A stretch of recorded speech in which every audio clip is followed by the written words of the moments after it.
distinguished guests, academia, honored parents and guardians, invited dignitaries, and our chief guests, the graduates. I want to go through the program of the day. Remember, this is our 10th graduation, and from 7, arrival of graduating students and parents, and the arrival of invited guests, yes, and the academic staff assemble. They are right there waiting to march in. Arrival of the VIPs, they're already here all over. Then the Chancellor's procession will follow. Anthems and prayers. The Chancellor constitutes the congregation. Then we shall have the first speech by the keynote speaker. Then we shall have speech by the Vice Chancellor. Then we shall go on to have a speech by the Chairperson Council. Then we shall have a speech by the Chairperson Board of Directors. Then we shall have the speech by the Chancellor. Then we shall also have a speech by the guests of honor. Then we shall again, now the most important one, deans present graduates for the award of diplomas and the conferment of degrees. Listen carefully. The diplomas are awarded. The degrees are conferred.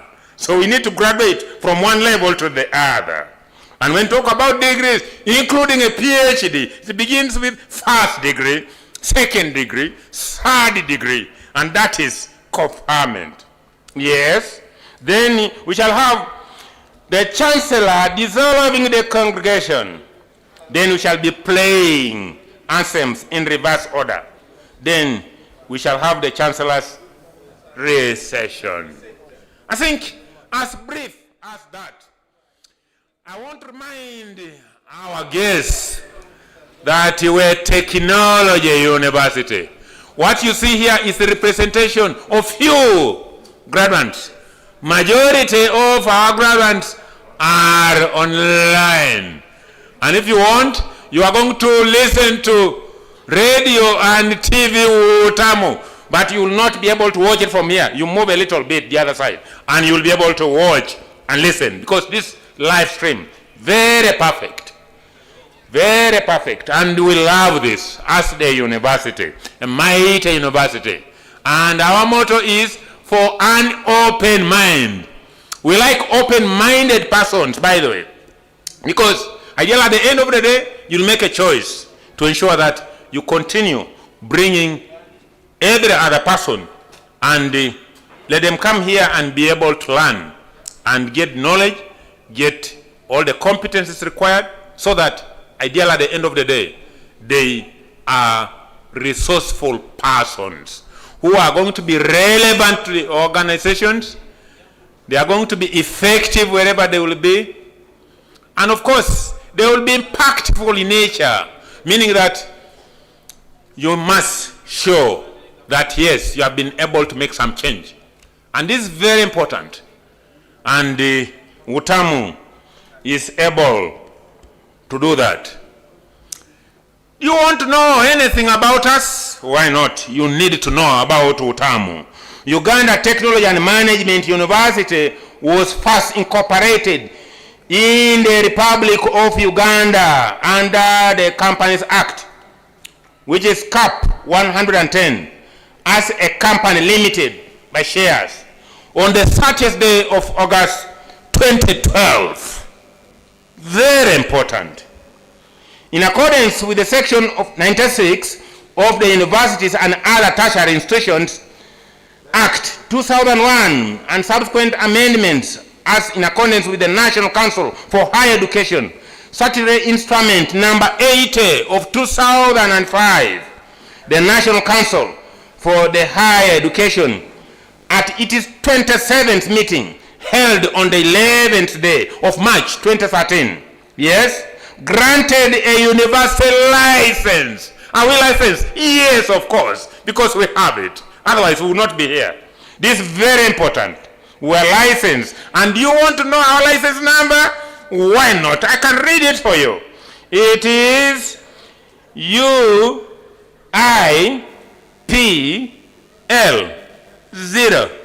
022. Can call it 022. Why not have it somewhere? To Uganda Technology and Management University to operate in the universities in the Republic of Uganda. Yes, but we are internationally grounded. You'll be able to see that this is a representation of students coming from all over. Yes, so UTAMU was gazetted in Gazette volume. Yes, CVI number 14 of the 22nd March 2013. Legal notice number 4 of 2013. Can't you be proud of this and show some love to our mighty institution? Thank you.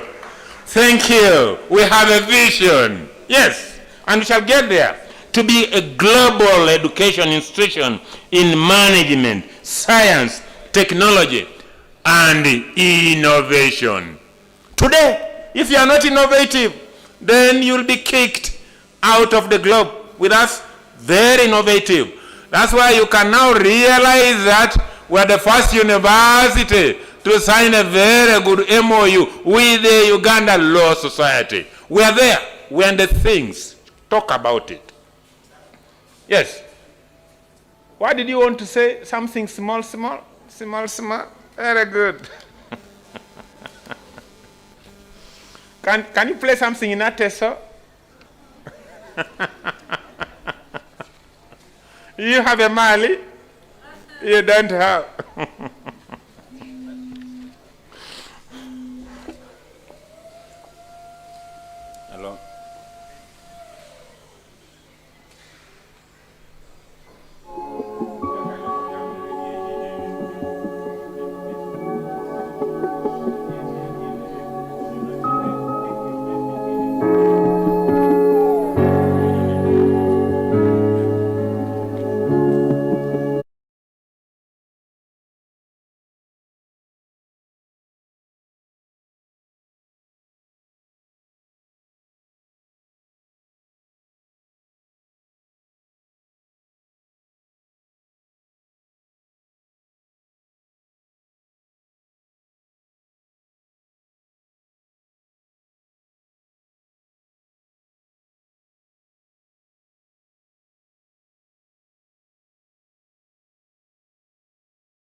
Thank you. Thank you.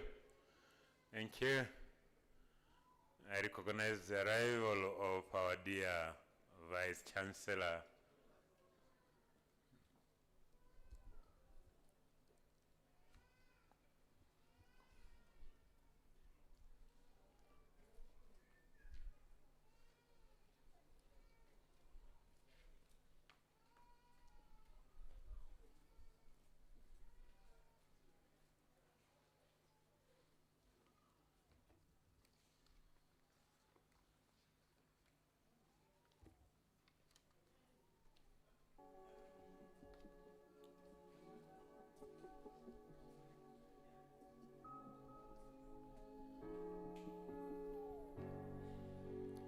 Our distinguished guests,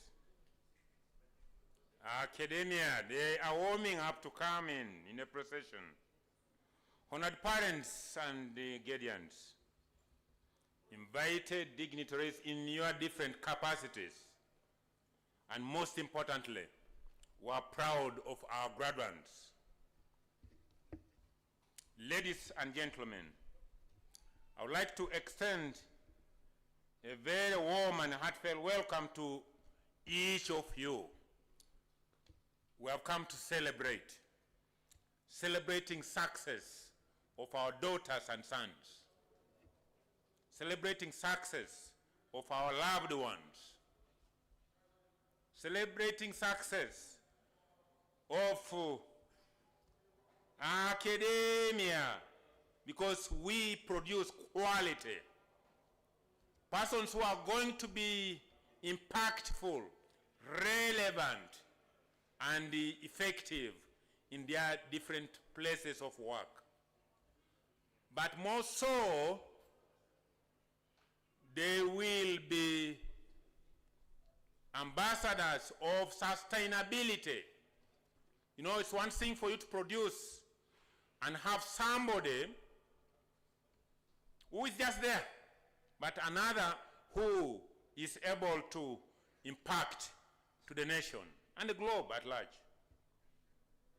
I would like to recognize the presence of our council members. Madam Catherine Jodis Basemera, council member, thank you so much. I also want to recognize the Chairperson, Appointments and Disciplinary Committee, Ms. Katie Kiza Semakula. If I don't recognize her, how will I become a professor tomorrow? And I know something is being done. Madam Dr. Treke is here. Mine is going to be the first one for you to be able to approve. Professor in waiting, why not? I also want to recognize Mr. Joseph Semfuka, Chairperson, Audit and Risk Committee. Very good. I'm a risk manager and I have a PhD in risk management. And in the previous council, I was in the things and we're there doing it. Yes? Yes. I also want to recognize the presence of Mr. Samuel Magezi. We used to sit in the same committee. Yes? Yes. He's a chairperson, finance administration, and the general purpose committee. I used to be there and we used to articulate things. Finance. Yes, and I learned a lot during his tenure. Yes. I also want to recognize the presence of Mr. Abdul Insobuga, Chairperson, Quality Assurance Committee. Very nice. Very good. By the way, I've got a director of Quality Assurance who's also a DVC. May I recognize her too? Please, madam. There. Great. DVC. Quality Assurance. Because we want to quality. With us here, everything is quality. Even when you go to the main office this side, there is quality there. You will witness that when you get there. Very important. But again, we also need to ensure that we recognize very many other persons. Dr. Martin Muereza. Muereza. I hope I'm mentioning these names very well. Muereza. You know what Muereza means? Yes, when I used to be in Fort Portal, I was a neighbor of very many Abaereza. And the best that I used to have was Omwereza Kandole. I almost said Okwaokana. Then they would say Kuhoireyo. Mulimuta Alinaitwe. Yes, a very good one. But we also need to recognize Mrs. Anikatabazi Wenje, ex-official. I don't know where she's seated. She's somewhere. We recognize you, madam, wherever you are seated. This is very great and very important. We will have very important. She's actually lovely. She walked out. Yeah, very important. Yes. So, the DVC is trying to tell me something, and she doesn't know that I'm going to recognize people in different capacities. Thank you. So, this is key, very important, and our chief guest is my boss. And my bosses are seated right here. So, you are going to ask which boss. I happen to be an attested member of the Uganda Police Force. Am I a policeman? Yes, of course. What rank? Let me keep the rank for now. Am I still relevant? Yes.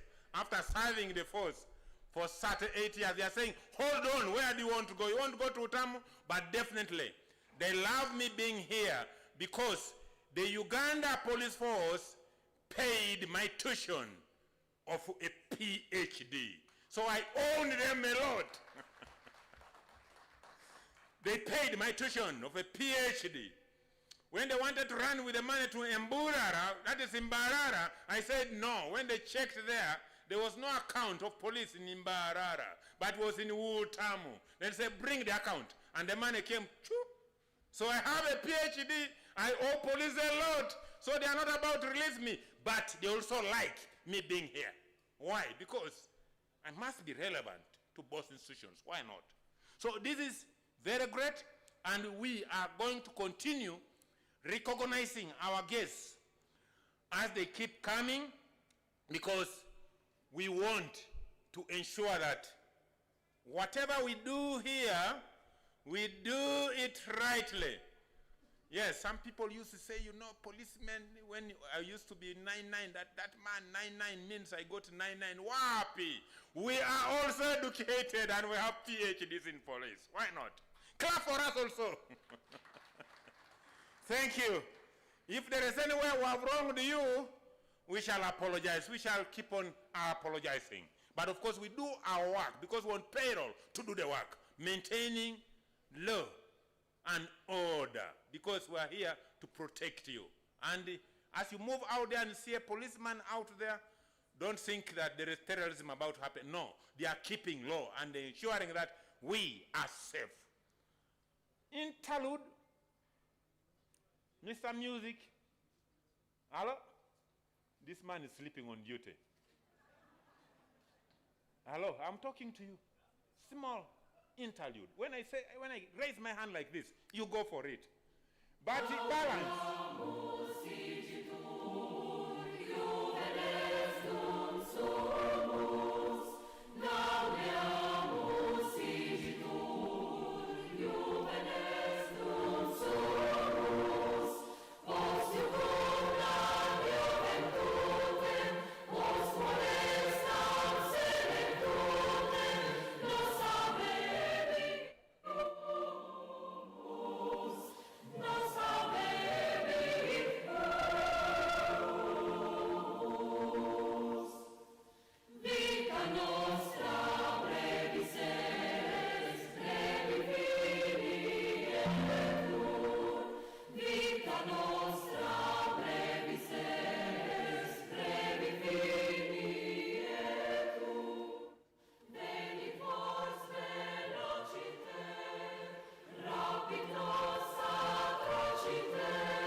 Ladies and gentlemen, I would like to announce the arrival of our dear Chancellor.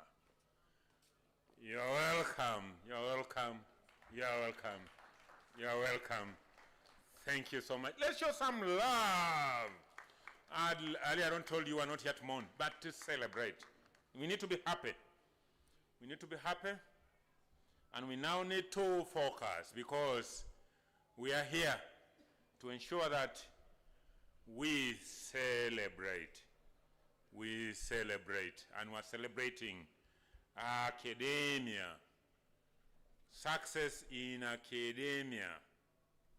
Somebody 2 days ago on TikTok was saying that however much you're educated, if you do not have strategy, then you may not be able to succeed in life. I wanted to disagree with that person, but I'll not do it here. Because you must first of all have the knowledge. Within that knowledge, you develop a skill.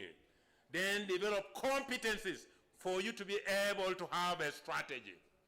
Yes, because if you do not have knowledge, how will you be able to strategize? So I disagreed with him. So it starts with knowledge. Have the knowledge, have the skills, have the competencies for you to be able to do what you ought to do. Yes, when I was training at one point in time, yes, as a dentist. By the way, I'm also a dentist. Not I'm only a dentist, I'm also a dental laboratory technologist. Yes, these are qualifications that must be appreciated. So I was wondering, these dentists were trained together. I will not mention the name here, but of course, the dentist was watching me. She could fracture every tooth she tries to extract, meaning that she had the knowledge, she had the skill, but she did not have the competence. Because every tooth you try to extract, you break it. You get the point? So it becomes a problem. So this man was saying that a strategy, you must have a strategy. In dentistry, the strategy of extracting, say, a lower molar is to stand behind the patient, especially when you're extracting it. And there is a technique we use. We call it figure 8. So that's the strategy. So you rotate before you pull. But are we meant to extract teeth? No. We say extraction of teeth from the patient's mouth, a total sign of failure of other forms of treatment. Therefore, you don't have to extract, but you need to manage.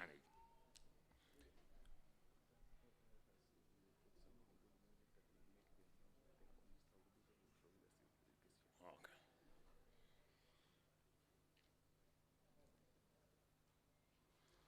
So, we needed to prepare any time anything is going to happen. And the procession, I'm not going to join them from the other side, but I will come from this side, marching, and we meet somewhere. But look for good music of marching. Yes. Good music of marching. Don't bring music that can make people to slip off from the stairs. Good music. Yeah. If this was a police station, I would have selected one. Should be suiting academia. Very importantly. So, ladies and gentlemen, yes, we are going to start the procession. And we're saying, good music as they move. Why not? Let me also prepare here.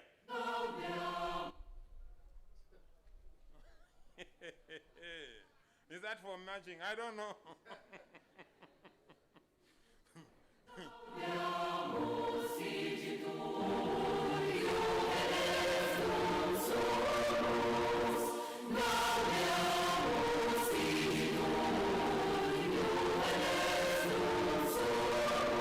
Stand up, let's stand up.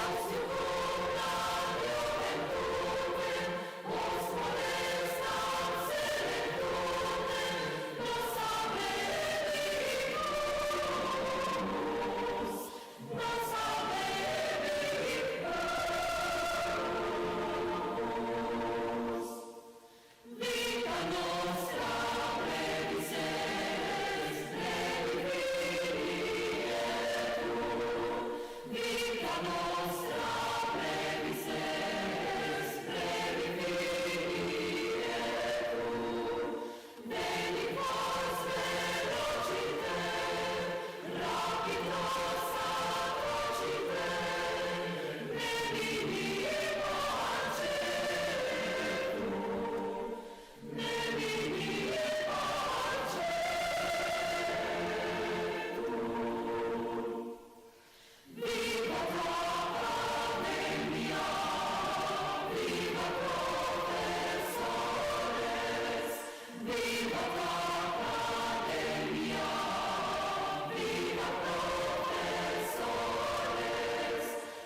We remain standing and we stand still.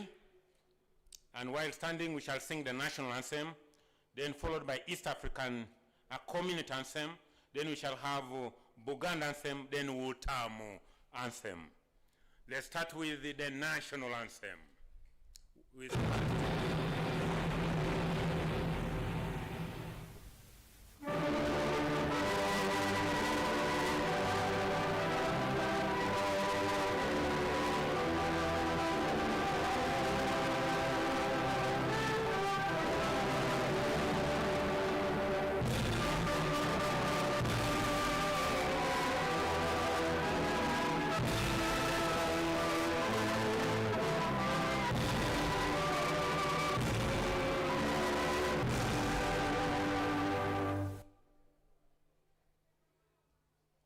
continue with the East African anthem.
Don't get tired, Buganda anthem.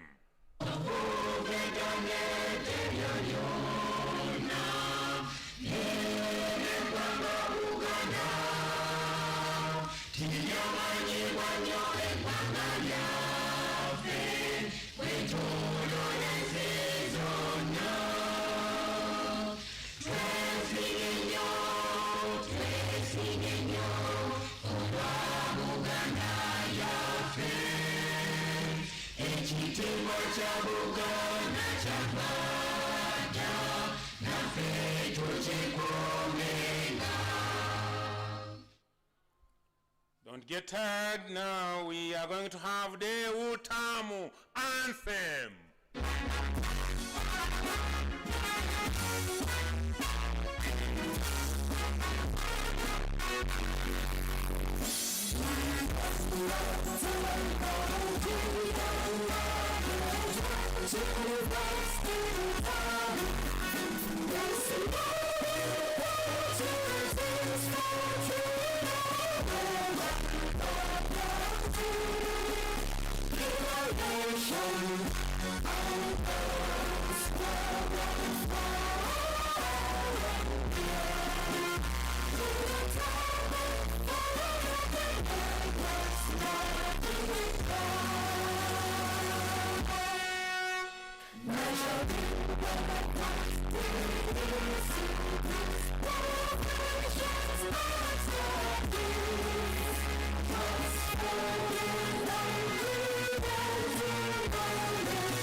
Thank you so much, but don't get tired because we are going to speak to God. And now invite the chaplain to offer an opening prayer as we dedicate this ceremony to God. Any religious leader,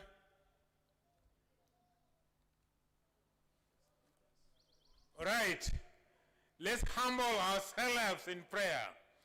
Heavenly Father, God of purpose, everything in this life has got a purpose, but not every purpose is known.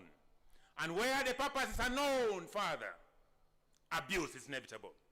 Father in heaven, today we are gathered here for the purpose of celebrating academic success of our daughters and sons. We ask you to bless the day and bless each of us, even as we plan to travel back to our homes. Take us in one piece so that we continue to go and celebrate, but also bites will be moving on. I want to take this opportunity also to bless the meal which we are to partake of, and bless those who have had a hand in the preparation. May it have a taste of every nutrient that we're supposed to have as other Christians. And we don't have to forget those who have nothing to eat at all. We ask this in the name of Jesus Christ, our Lord. Amen. Remain standing because we ought to ask the Chancellor to constitute the congregation.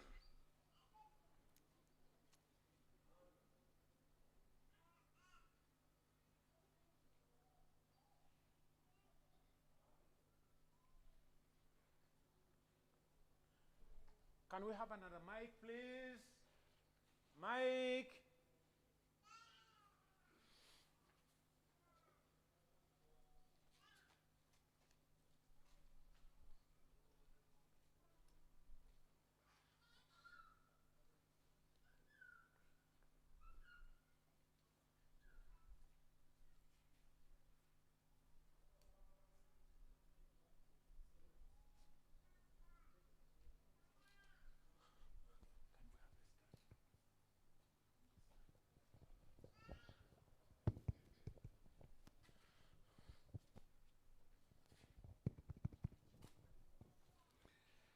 By virtue of the authority entrusted to me, I hereby constitute the 10th Congregation of Uganda Technology and Management University.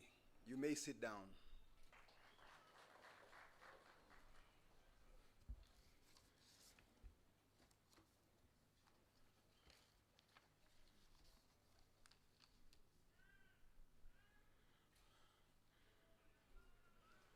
You're welcome, our dear chief guests, ladies and gentlemen. Once again, we'd like to welcome each of you.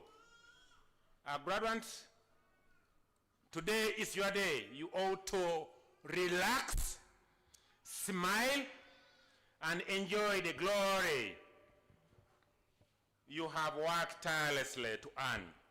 It's very, very important. So I would like to welcome a speech by the keynote speaker. Keynote speaker, please. It is your turn to come and speak to us. Come and inspire us. Tell us everything that we would like to listen and hear, so that when we get home, we get there when we are motivated. You're welcome. Some love, please.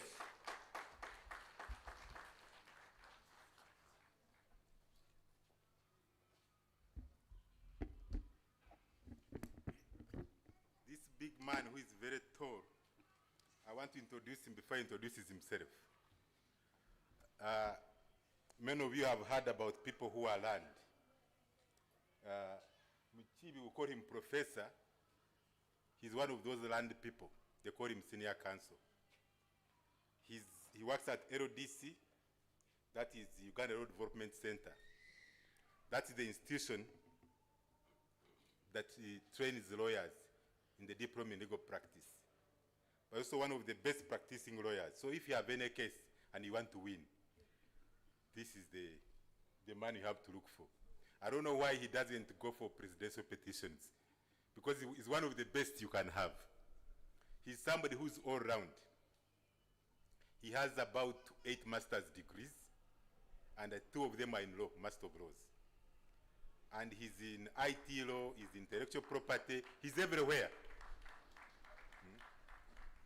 So, this is a man, they didn't want to introduce him, but now I wanted to say a few words so that you can even go and read about him on the internet.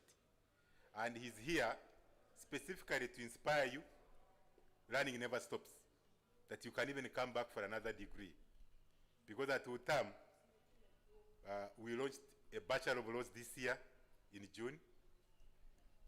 January, we are launching a Master of Laws and also a doctorate in law in the course of 2026.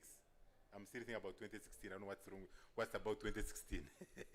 So, and you can see, he's here to inspire us. He's here to tell us about technology, to tell us about law. I don't want to use a lot of words, but only to say, you know, with that little introduction, the rest you can add on yourself.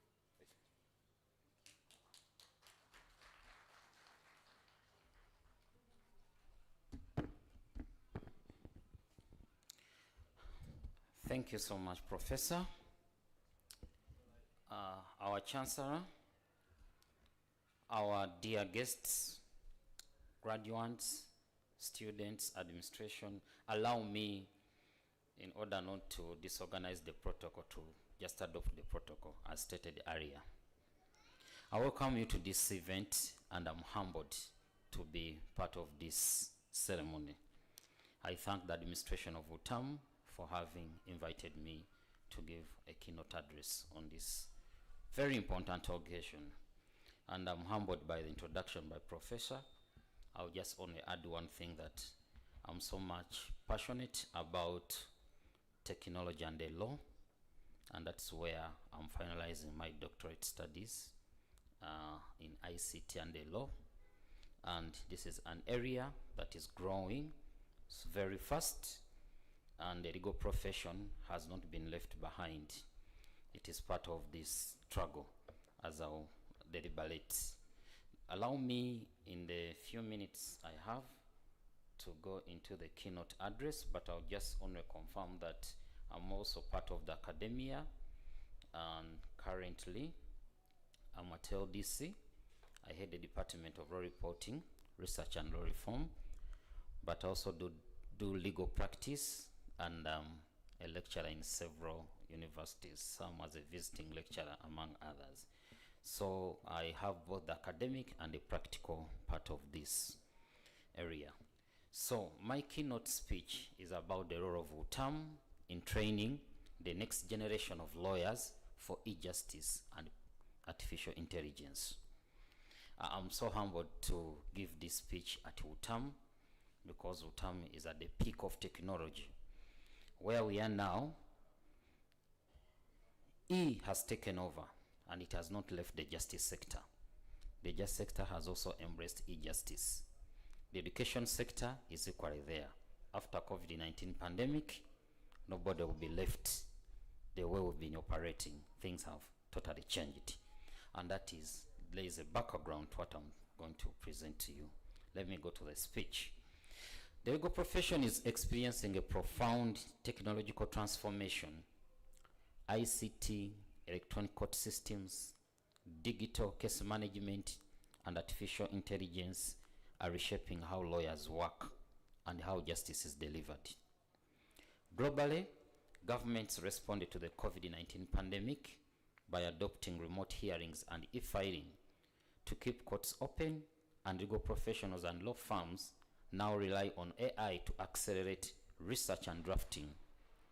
Despite these advances, gaps in infrastructure, training, and regulation mean that many practitioners and students remain unprepared for e-practice powered by ICT, AI, and e-justice tools. Uganda Technology and Management University, UTAMU, established its law school in 2022 to address this challenge. We are humbled for that. Its goal is to provide high-quality legal training, produce lawyers who are both academically competent and professionally agile, and champion legal innovation. This keynote address explores the evolving digital landscape, global and Ugandan trends in e-justice and AI, the benefits and risks associated with AI, and most importantly, how UTAMU's programs are equipping the next generation of lawyers for a digital future, and what more can be done to strengthen this transformation. E-justice depends on reliable internet and mobile connectivity. Uganda has made notable progress, although this progress remains uneven across the country. According to the data report of 2024, there were 13.3 million internet users in Uganda at the start of 2024, when internet penetration stood at 27%, meaning around 73% of Ugandans were still offline. That is not a very good record. Effective coverage gaps remain significant. According to GSMA, a global organization that unifies the mobile ecosystem, 77% of the Uganda's population is covered by 3G networks and 31% by 4G. Yet only 53% of the country's geography has 3G and 24% has 4G. These disparities mean that many areas cannot effectively access and use electronic court services or online legal education due to low internet speed.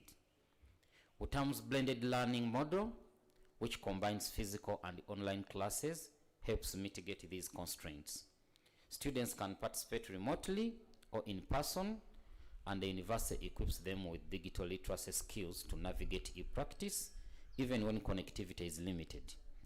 However, the broader digital divide must still be addressed through national infrastructure projects and affordable devices if e-justice is to reach all Ugandans nationwide. The global trends in digital court transformation reveal that the COVID-19 pandemic sparked a wave of court digitization across the world. A World Bank special data collection exercise conducted in 2020-21 across 120 economies found that 77 jurisdictions introduced new electronic court features between 2020 and 2021. In less than 2 years, 65 economies enabled remote hearings, 41 economies introduced electronic filing of court documents, 41 economies adopted electronic notifications, and 25 implemented electronic service. High-income countries increased their adoption of at least one digital justice tool from 62% in 2020 to 88% in 2021, while low-income countries rose from 4% to 17%. The pandemic therefore widened the gap between wealthier and poor jurisdictions. AI is becoming a mainstream tool for lawyers worldwide. The 2025 Thomson Research Future for Professionals report, based on a survey of 2,275 professionals across legal, tax, accounting, and other sectors, found that 80% of legal professionals believe AI will have a high or transformational impact on their work within 5 years. 72% of the legal professionals surveyed in the report view AI as a force for good in their profession, and 53% report that their organizations already see a return on AI investment. So the report also indicates that these tools are saving time. It estimates that AI can save lawyers nearly 240 hours per year by automating document review, legal research, and contract analysis. Adoption is widespread among AI users, with 77% employing AI for document review, 74% for legal research and summarization, and 59% for drafting briefs or memos. Another survey by IDC, Generative AI in Legal 2024, reports that 50% of respondents increased their AI use, with an average usage rise of 43%. It also notes that 65% of legal departments plan to use generative AI within the next year, and 93% within 5 years, and that 73% of organizations are developing technical skills in generative AI. The U.S. Federal Bar Association Legal Industry Report 2025 found that 54% of legal professionals use AI to draft correspondence, 14% use it to analyze firm data and case trends, and 47% are interested in AI tools that extract insights from financial data. AI adoption varies by firm size. 39% of firms with more than 50 lawyers use generative AI, compared with the 20% of smaller firms. In the same survey, 77% of respondents said AI would have a high or transformation impact within 5 years, while 72% described AI as a force for good. So according to Tech in Africa 2020-2023 report, AI-powered legal tools can reduce time spent on document review by up to 70%, allowing legal professions to focus on complex and strategic work. AI systems can also analyze large data sets to predict case outcomes based on prior rulings. So according to the State of Legal Tech in Africa report 2022 by Law Hub, as of January 2022, internet use in Africa was reported at 70%. By July 2022, the legal tech industry was estimated to account for 3% of the overall legal market. Approximately 40% of legal startups offered online legal services. Other services included legal documentation, which was 5%, legal practice management, 26%, lawyers marketplace platforms, 10%, and e-discovery at 15%. Across Africa, AI has transformed legal research and document management. According to Business Africa, tools such as South Africa's Law Pavilion and Nigeria's Case Radar have harnessed AI to make research more efficient. Professor, we are missing one in Uganda, and I think UTAMU should be at the peak of coming up with one. AI has significantly transformed legal research by enabling faster and more accurate results. In Kenya, AI-based systems are helping legal professions draft documents, review contracts, and summarize complex legal texts, thereby saving time and reducing lawyers' workloads. The use of AI in these tasks allows practitioners to focus high-value work that requires human judgment and interpretation. What is the position of e-practice and ICT adoption in Uganda's justice system? Uganda's judiciary has adopted several significant digital reforms. On 1st October 2025, just more or less a month ago, the Court of Appeal of Uganda became fully paperless, requiring all appeals and filings to be made electronically. According to the judiciary's 2023-2024 annual report, courts have been automated through the deployment of the Electronic Court Case Management Information System, which we call ECMIS, subscription to e-libraries, and the use of ICT tools such as video conferencing facilities, digital court recording systems, and transcription equipment. The rollout of ECMIS across the court system supports end-to-end digitization of case registration, allocation, tracking, and cause listing. Digital conferencing now facilitates virtual hearings, and according to the financial year 23-24 annual judicial report, a judgment writing tool is under development to support judges in organizing and drafting decisions. These innovations are reinforced by the Judicature Electronic Filing Service and Virtual Proceeding Rules SI number 21 of 2025. I participated in that legislation coming into force, which formally entrench e-filing, e-service, and virtual hearings. Collectively, these reforms represent a decisive move toward modernized case management, improved efficiency, and enhanced transparency in administration of justice. However, AI adoption within Uganda's judiciary remains limited. Early this year, in an interview, Dr. Amina Zawede, the permanent secretary in the Ministry of ICT and National Guidance, explained that the government is still developing an AI governance framework with a formal decision expected at the end of 2025. I'm still following. 2025 is soon ending. Policymakers are weighing whether to adopt a comprehensive AI policy or a flexible sector-specific approach, and emphasize that any framework must be adaptable to the rapid pace of technological change and aligned with Uganda's broader digital economic goals. In Uganda, large corporate firms are beginning to experiment with AI for research, document management, and case tracking. Individual practitioners and students are increasingly using generative AI chatbots such as ChatGPT, Gemini, and Perplexity AI to draft arguments, contracts, and summaries. ULI, that's the Uganda Legal Information Institute, which is our online repository of judgments, rulings, among others, has also integrated summarization AI tools to help users quickly access summaries of cases on its platform. What benefits has AI for the legal practice? Legal research, it enables increases being used in legal research, enabling lawyers to analyze vast bodies of case law statutes and scholarly materials. Efficiency and time saving, AI automates repetitive work such as document review, legal research, and due diligence. Enhanced access to justice, AI broadens access to legal services for low income and rural populations. Robots AI-powered chatbot offers legal guidance through its platform nationwide. These technologies reduce costs, delays, and geographical barriers to justice. Then improve the accuracy and consistency. AI eliminates repetitive human errors in drafting and citation. Algorithms verify statutes, precedents, and authorities, ensuring precision and consistency in legal work.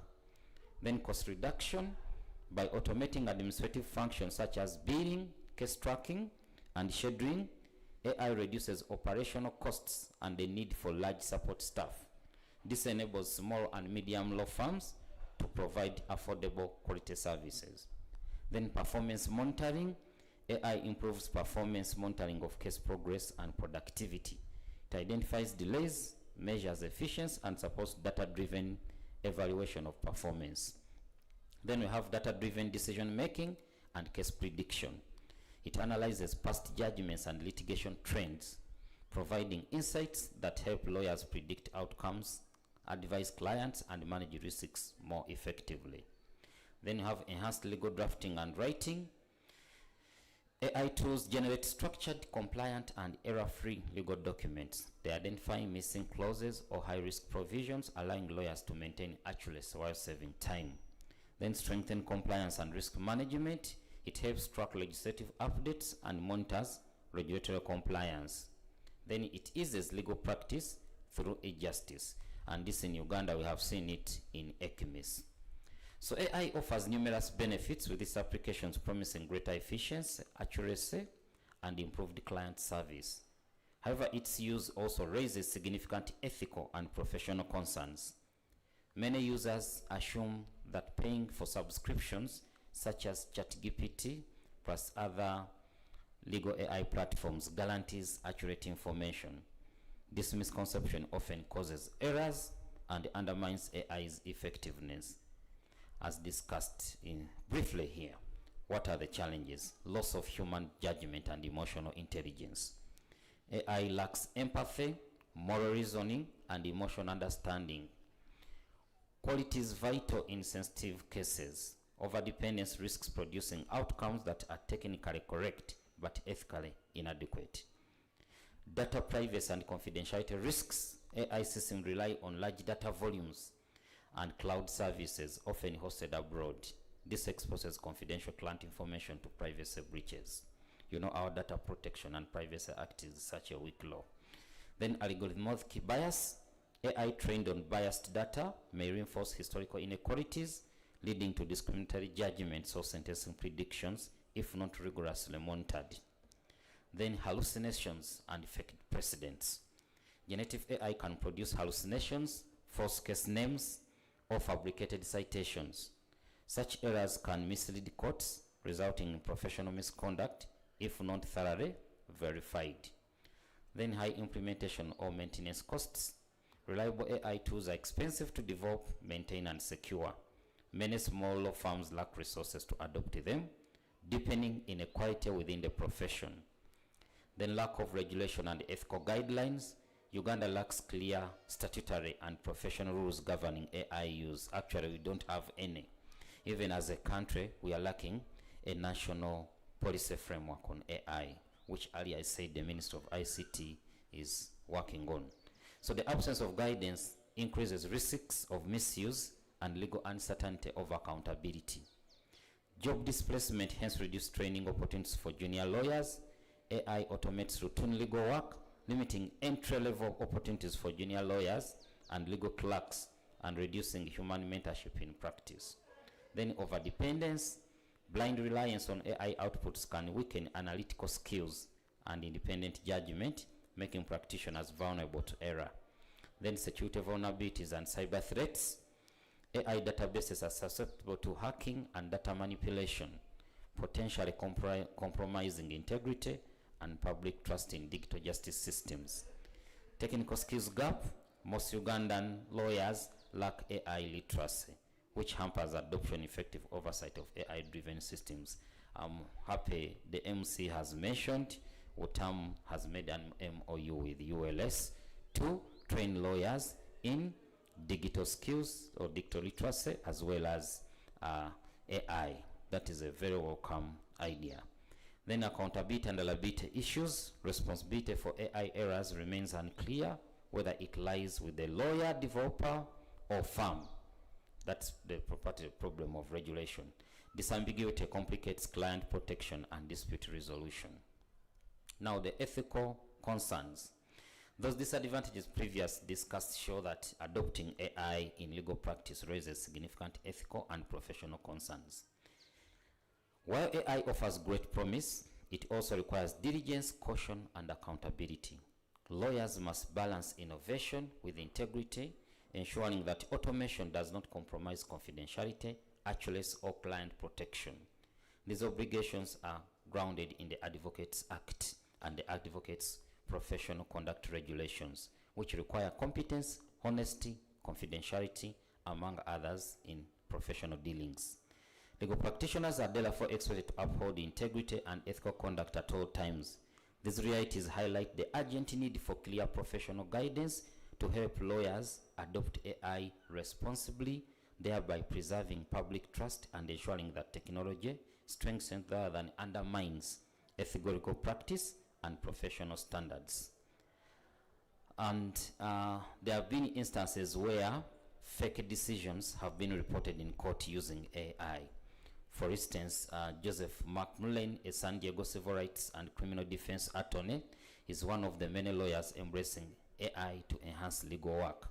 Last year, he used AI-powered legal software to help win a major $1.5 million case by efficiently sifting through evidence and making his filings more persuasive, showing the benefit of AI.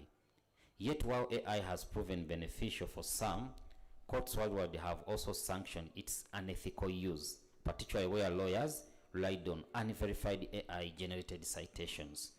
A case in point is Mavundura against MEC Department of Cooperative Government and Traditional Affairs, that is KwaZulu-Natal. It's a case of this year. The Pietermaritzburg High Court dealt with the consequences of legal practitioners submitting false case citations, most likely generated by AI, in their court filings. Also in Northbound Processing Property Limited against South Africa Diamond and Precious Metals Regulator 2025 case, the judge flagged fictitious citations granted by AI tool. He noted that a troubling feature of the case was Northbound's inclusion of fake case references in its legal arguments, materials, and the court attributed to hallucinated AI outputs. And lastly, maybe for now, in the case, there's another case of Matter against Avantia. In that case, it exposed the dangers of unverified AI-generated legal work. In this case, attorneys representing the plaintiff submitted court filings citing fictitious legal precedents, cases that did not exist. These fake cases were generated by ChatGPT, an AI-powered language model. which falsely assured the attorneys that the citations were legitimate. The court scrutiny revealed glaring inconsistencies, ultimately leading to sanctions against the lawyers involved. So what are the ethical concerns that professionals need to take into account while using or adopting AI in legal practice? One, maintain professional responsibility. Lawyers remain accountable for all advice and filings. AI tools should be used as aids, not substitutes for legal judgment. All AI-generated content must be verified before submission. Safeguard client confidentiality. Avoid uploading client files to unsecured or public AI systems. Choose systems that guarantee encryption, data localization, and compliance with data protection laws. Disclose AI use where appropriate.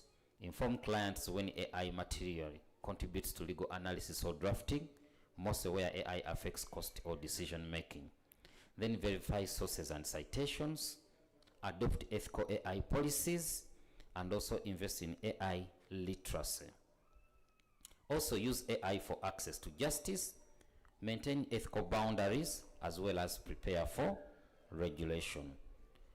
The gaps and challenges in adopting e-justice and AI in Uganda are quite several. We have a digital divide. The internet penetration remains low at 27%, and 4G coverage reaches only 31% of the population, leaving most people and areas and communities without reliable connectivity. Uneven rollout of digital courts. The judicial electronic filing and service and virtual proceeding rules for virtual hearings, among others, exist but only in limited number of courts, not the entire country. Then inadequate training. Law schools and the Law Development Center itself continue to teach traditional non-ICT based practice methods. Digital literacy is low because most lawyers were trained basing on the traditional system. That's the training we all received, but we are trying to navigate, and this is where UTAMU comes in. Attitudinal resistance. Many judicial officers still accept manual filings due to lack of training or reluctance to change. Lack of AI regulatory guidelines and professional standards have left some judges and lawyers skeptical of adoption. Then data privacy, ethical risks and hallucinations. AI tools can fabricate legal citations and expose confidential data. The high-profile cases cited earlier illustrate the need for verification and robust ethical guidance. Then cost and resource constraints. Digitalization of court systems and adopting ICT and AI in firms requires significant investment in hardware, software, internet connectivity, and training, which many courts and law firms cannot afford. What is now UTAMU's role? UTAMU's interventions in bridging the digital divide. UTAMU has partnered with the Uganda Law Society to train lawyers in digital skills and AI. On 28th August 2025, it launched 2 postgraduate programs: the Postgraduate Certificate in Digital Literacy for lawyers and Postgraduate Certificate in Artificial Intelligence for lawyers, aimed at transforming legal practice through technology. I've seen some parents here who are my former students but now lawyers. I've seen Mr. Okeni Omar. He's a lawyer but is also lacking these skills, so he will be one of those to enroll. The 2 postgraduate certificates introduce digital literacy for lawyers and artificial intelligence for lawyers are designed to equip practitioners with practical digital skills relevant to modern legal work. The programs focus on strengthening lawyers' capacity to navigate e-filing, digital tools, and emerging technologies, while also emphasizing ethical awareness and data protection in the use of legal technology. Delivered through UTAMU's blended learning approach, the courses are intended to make digital upskilling more accessible to the legal profession as it adopts to ongoing technological change. UTAMU as a skills hub, it builds practical digital and AI capacity through its LB program and the US and UTAMU postgraduate certificates, giving students and advocates hands-on skills needed for Uganda's e-filing, virtual hearings, and ECMIS best practice. UTAMU as a bridge between policy and practice. By aligning teaching content with ECMIS processes, the judicial electronic filing service and virtual proceeding rules, and Uganda's emerging e-justice and AI governance discussions, UTAMU can help lawyers understand easily, apply national digital reforms directly in practice. Then UTAMU has an innovation laboratory. Through legal clinics, simulated e-court exercise and practical ULS short courses, the university can provide a realistic environment for understanding digital workflows, AI tools, and ethical guidelines for use before lawyers face or utilize them in practice. Then UTAMU has a research hub on e-justice and AI adoption. Through research in AI, ICT, legal tech, cyber law, data protection, among others, UTAMU's law school contributes to national debates on regulating digital justice, supporting institutions like ULS, the judiciary, and NITAU in strengthening Uganda's legal tech ecosystem. The way forward, among others, first, undergraduate integration should be deepened. AI, e-justice, and digital ethics content must be embedded across all core LLB subjects, not only specialist electives, so every graduate attains baseline competence in digital practice. Second, UTAMU can expand clinical e-justice projects to support real digital rights and access to justice work, including helping self-represented litigants navigate ECMIS and virtual hearings.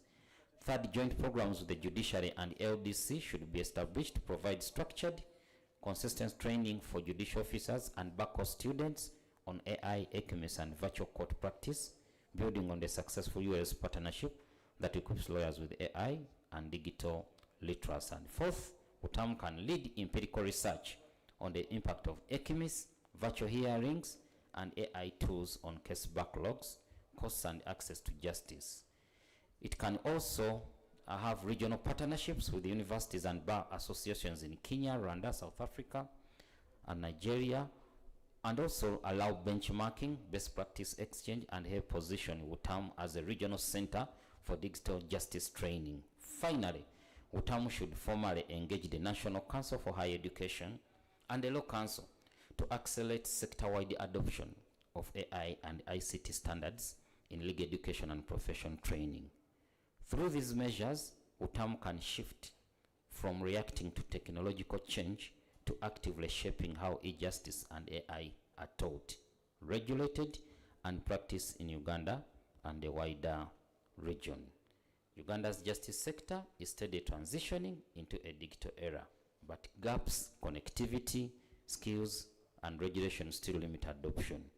UTAMU is helping bridge these gaps by equipping future lawyers with practical competences in AI, e-justice, and digital literacy.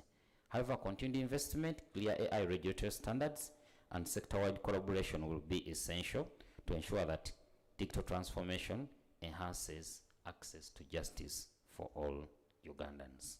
I thank you.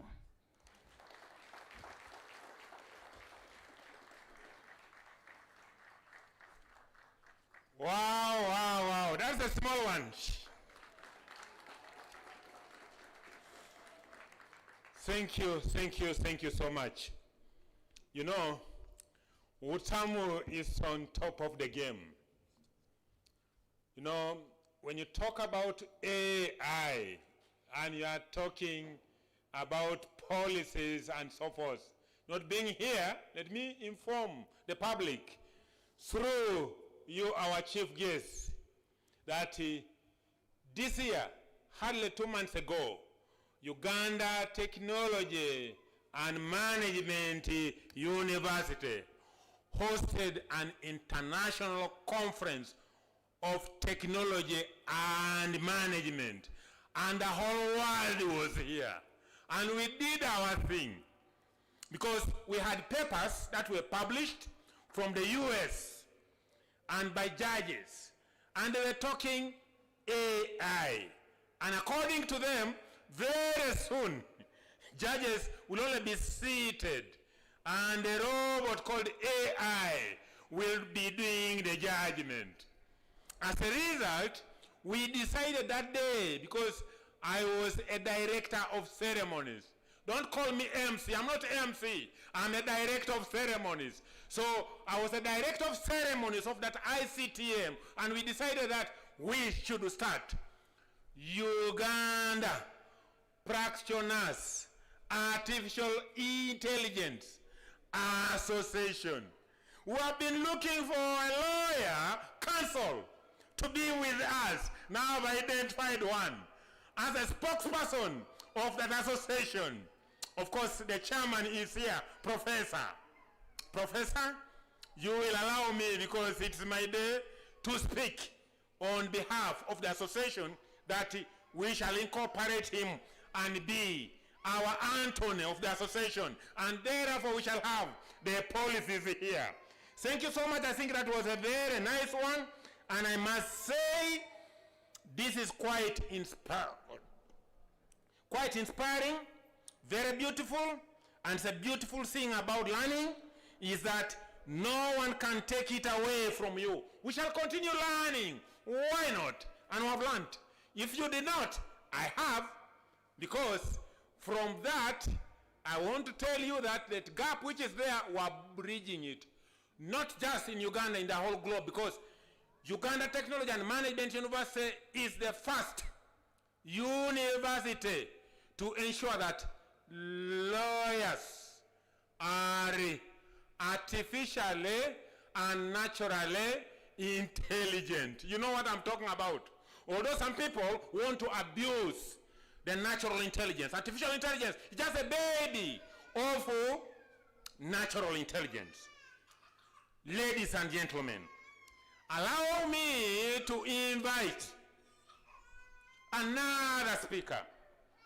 And this speaker is a very important person, my boss here in the university.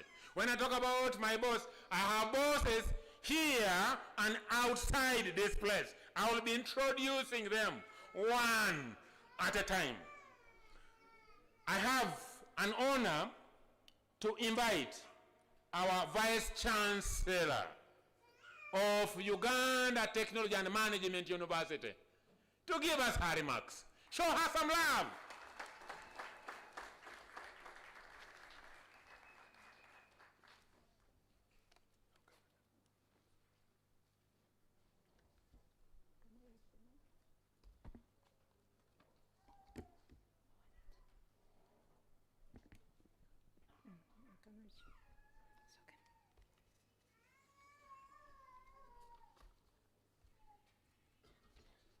Good morning. The Chancellor, members of the Board of Directors, the keynote speaker, the guests of honor, the Chairperson and members of the University Council, members of the University Senate, members of the University Management, the Guild President, members of the UTAMU community, distinguished guests, parents and guardians, and all invited guests, ladies and gentlemen, good morning once again. We warmly welcome you to the 10th graduation ceremony of UTAMU. We are overjoyed to see you all in a special way.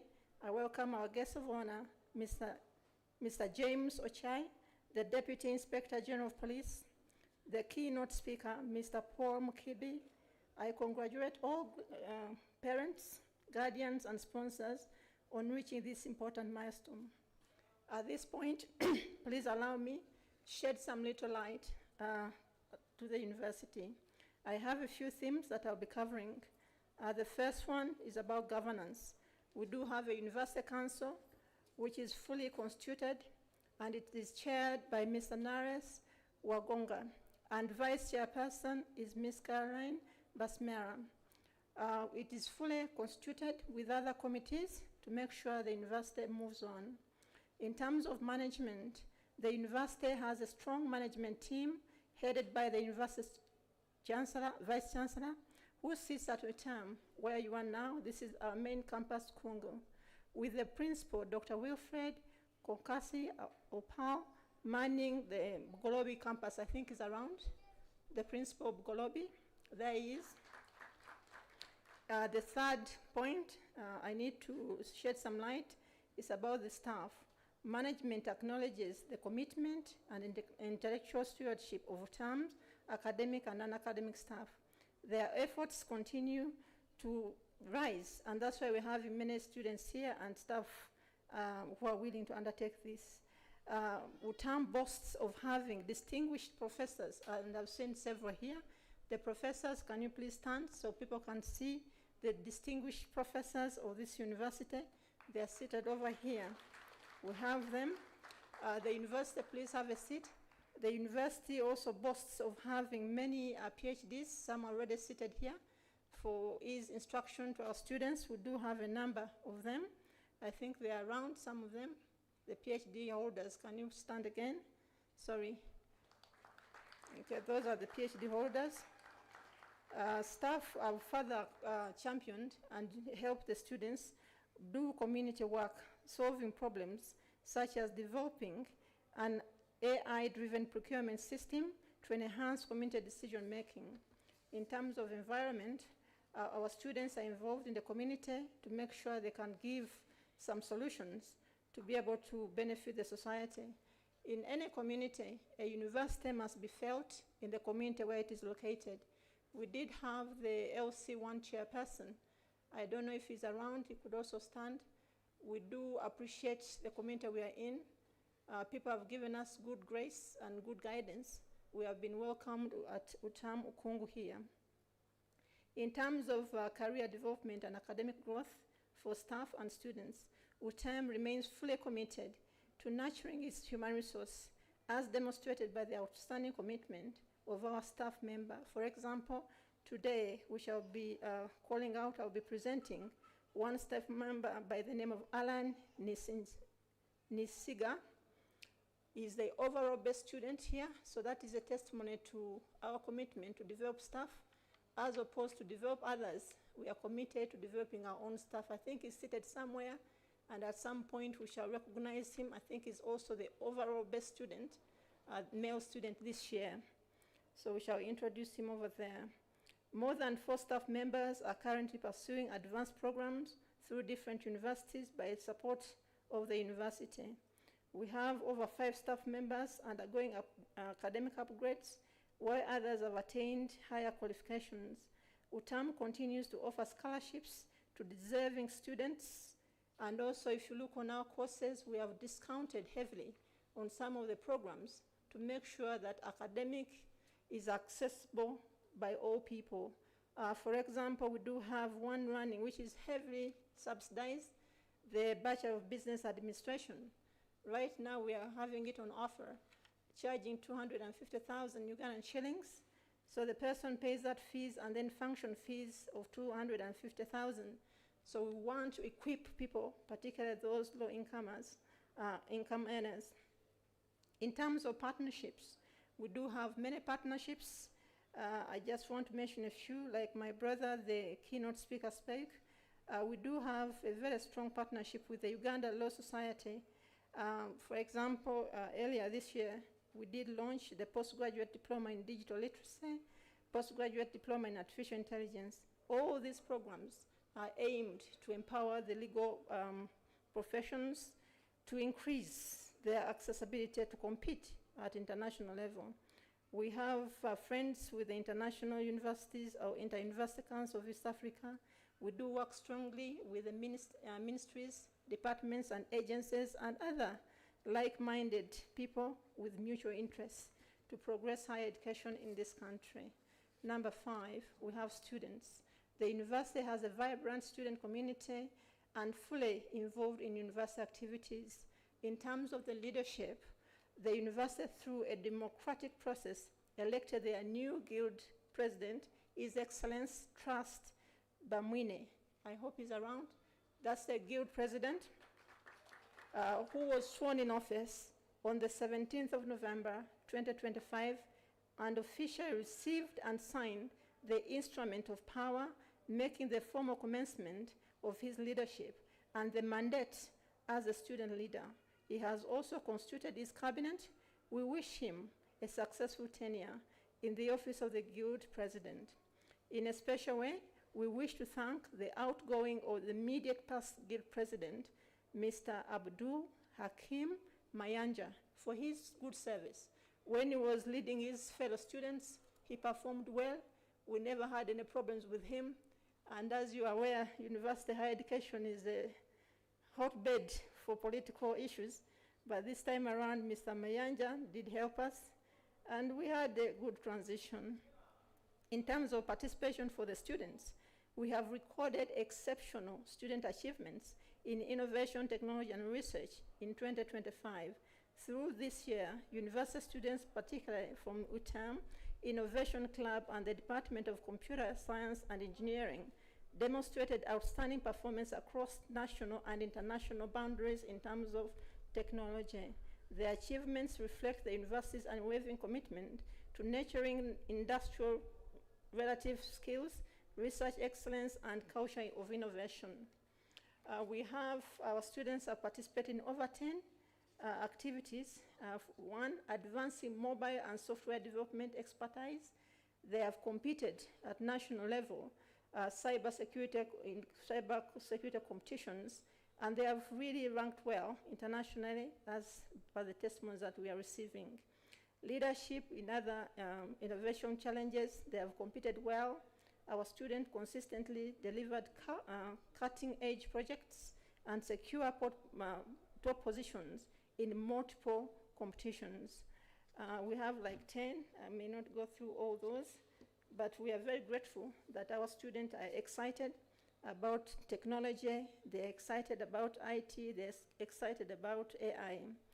Now, through both physical and virtual conferences, students collaborated with global peers and engaged with experts across AI, FinTech, Aeroscope, enterprise technology, and advanced computing, broadening their global outlook on life and practice in readiness for their career.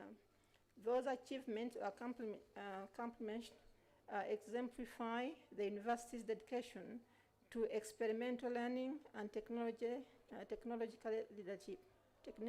leadership, I beg your pardon. 6, the expansion of accredited programs. All programs taught or instructed at UTAMU are fully accredited and in date.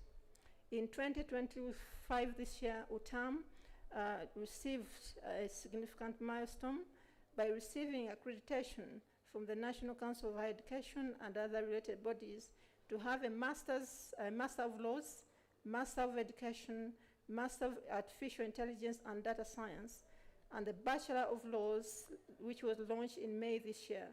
So there are about 3 masters that I've just announced. We have the first intake will be on the 2nd of January. So I have the academic registrar. I think we are also receiving applications. You can fill in the forms. Before you leave, you will be having your provisional admission. So please take advantage of that. I hope it's somewhere. We are that good that we have a desk to admit any person who wish to take opportunity of those courses. 7, graduation statistics.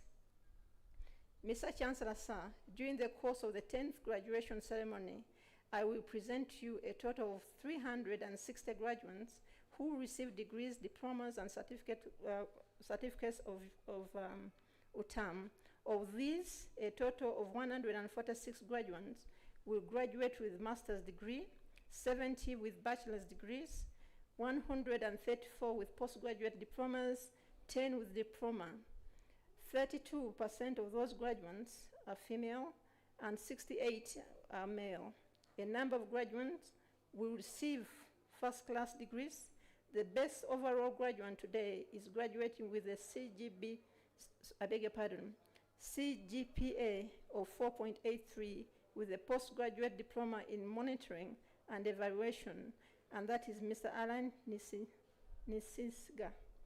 I congratulate all our graduates upon reaching this milestone. The graduating class of 2025 comes from 12 countries. That's Uganda, Liberia, South Sudan, Lesotho, Tanzania, Somalia, South Africa, Rwanda, Kenya, Congo, Swazi, and Myanmar. In a special way, I congratulate the members of staff, parents, and graduates, and the public who are graduating today, as well as children and spouses of the members of staff and the parents and spouses. Number 8, transcripts and certificates. Mr. Chancellor, sir, and the public present, we have kept our promise to our students and happy to report that the transcripts and certificates for all students graduating today are ready for collection together with certified copies for immediate use by our graduates or our graduates. Then the last one, number 9, a word to the graduates. I extend my heartfelt congratulations to you all on reaching this landmark. It is not a mean feat by any standard. As you graduate today, your education may give you power over others. However, use it to lift others, for they may remember you someday. Serve with compassion combined with hard work, as those will teach you responsibility and patience. You have been exposed to real-world learning, experimental education, and the integration of modern technologies, including AI, across all disciplines. Remember, your good character is more important than your qualification. Handle your success with dignity, not with pride. You are entering a professional society with high level of moral decay in Uganda, where corruption is at its highest. People have lost all color or professionalism and are no longer embarrassed or cautious of their actions. I beg you to be different and practice your profession with integrity. Help others, be flexible, and continue to seek knowledge. I urge you to always be proud of your alma mater and be her good ambassador wherever God places you. Go and put good use the knowledge you have received from one of the best universities in the world to improve yourselves, your families, your communities, your country, and humanity. Put your trust in God, honor your parents, and all those persons who have walked the academic journey with you, and the opportunities will be open for you. I once again congratulate you upon achieving this milestone and pray that God will continue to bless and preserve you, our graduates, parents, and sponsors. May the good Lord give you journey mercies to wherever you shall be traveling to. Long live UTAMU for an open mind. Thank you very much for your kind attention.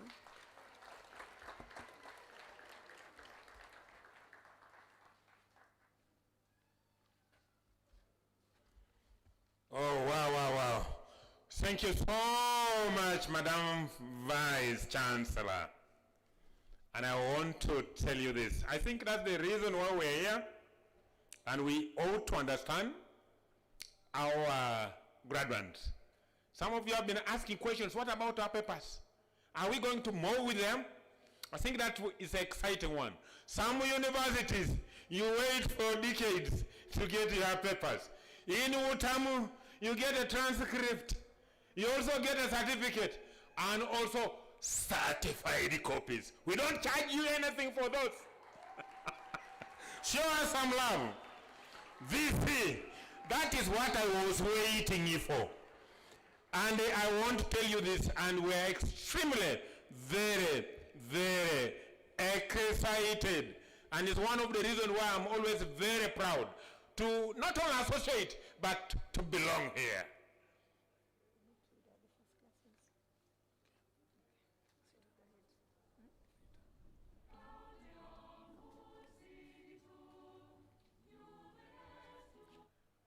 Yes, thank you so much, and I want our parents, guardians, to get this, that thank you so much for paying tuition. Very, very important. We are encouraging you, and you continue encouraging them, and give them prayers such that they should be able to graduate from one level to the other. And also thank you for the patience. Even sometimes when the budget requires miracles, you can make it. This is very great. And of course, to our facilitators, thank you so much for shaping minds, correcting errors, marking scripts, moreover at midnight sometimes, even repeating instructions more times than we can remember. Before I invite a speech from the Chairperson Council, I would like to recognize one of my bosses, because when I get home, they might ask me a lot of questions. I would like to recognize the presence of the Deputy Director, Fleet Management, Madam Achola. Madam Achola. Madam Achola. Madam Achola, thank you so much. She's one of my bosses. If I introduce another boss before I introduce her, then it might be a problem of protocol. Ladies and gentlemen, may I now invite a chairperson of the University Council to give his remarks. Chairperson, the mic is yours. You are welcome, sir.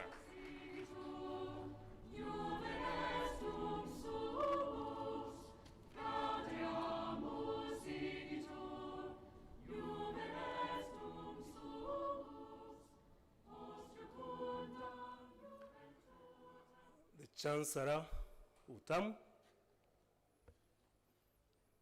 the chairman of the board and board members of UTAMU, the keynote speaker, Mr. Paul Muchibi, the guest of honor,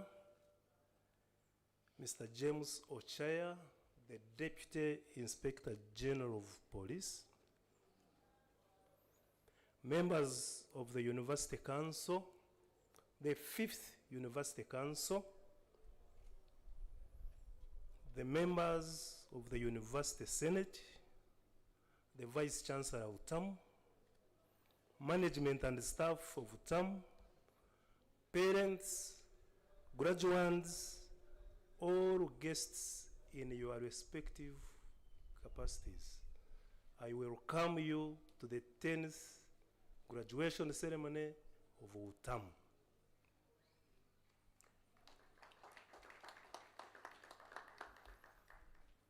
We are the 5th council and quite young in office, and I therefore wish to recognize Ms. Caroline Vasemera, my vice chairperson. You are welcome. I wish to recognize Dr. Martin Muhereza. He is a member of the council. Mr. Joseph Semfuka, we welcome you. Alhaj Abdul Nsubuga, my former student, you are welcome.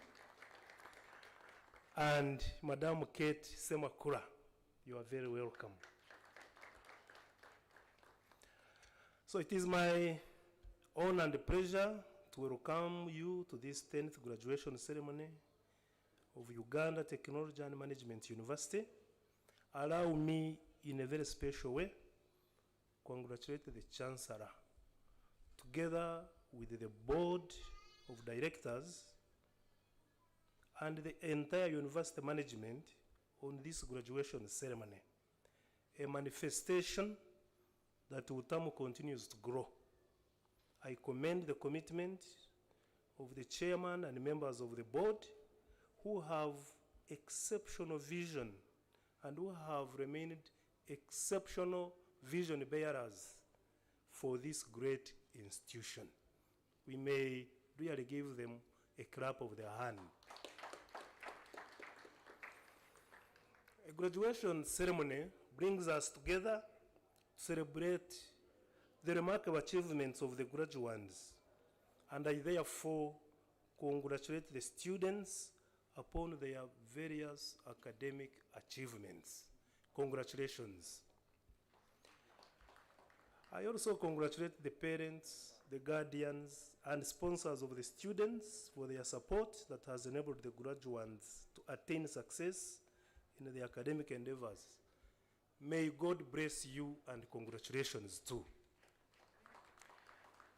I have had a stint in university management, and I have had experiences of counseling parents on appearing for graduation of their children, and they find that the names printed in the graduation booklets are manufactured from NASA Road. This does not happen here, and once I congratulate the parents, it is really from my heart that your sweat has really been rewarded with the celebration we are having today. I recognize the hard work that goes into leading the team at UTAMU, especially the Vice Chancellor. She is also new, but congratulations together with your management for doing and showing the direction that we are witnessing here today. I want to thank the academic and non-academic staff that have contributed significantly to the success of UTAMU over time. Like I'm mentioning, some of us are new. But as a council, we are very grateful and committed. Mr. Chancellor, sir, I have already mentioned something about the age of the council. I must mention that this council is new and young in office, and it was inaugurated just over 2 months ago. But however, it is a council that has been purposefully constituted with members that bring practical and professional experience, and more importantly, extraordinary commitment to support UTAMU realize its vision and mission. I therefore recognize and thank the council members for their demonstrated commitment so far to support the university execute and deliver on its mandate with an open mind. I know our motto is for an open mind, but my council is coming with an open mind. Thank you, council members. To the graduates, you put in the hard work and you have achieved what many people desire, but do not get a chance to accomplish. I therefore wish to share some key lessons with you, not as someone who has it all figured out, but as someone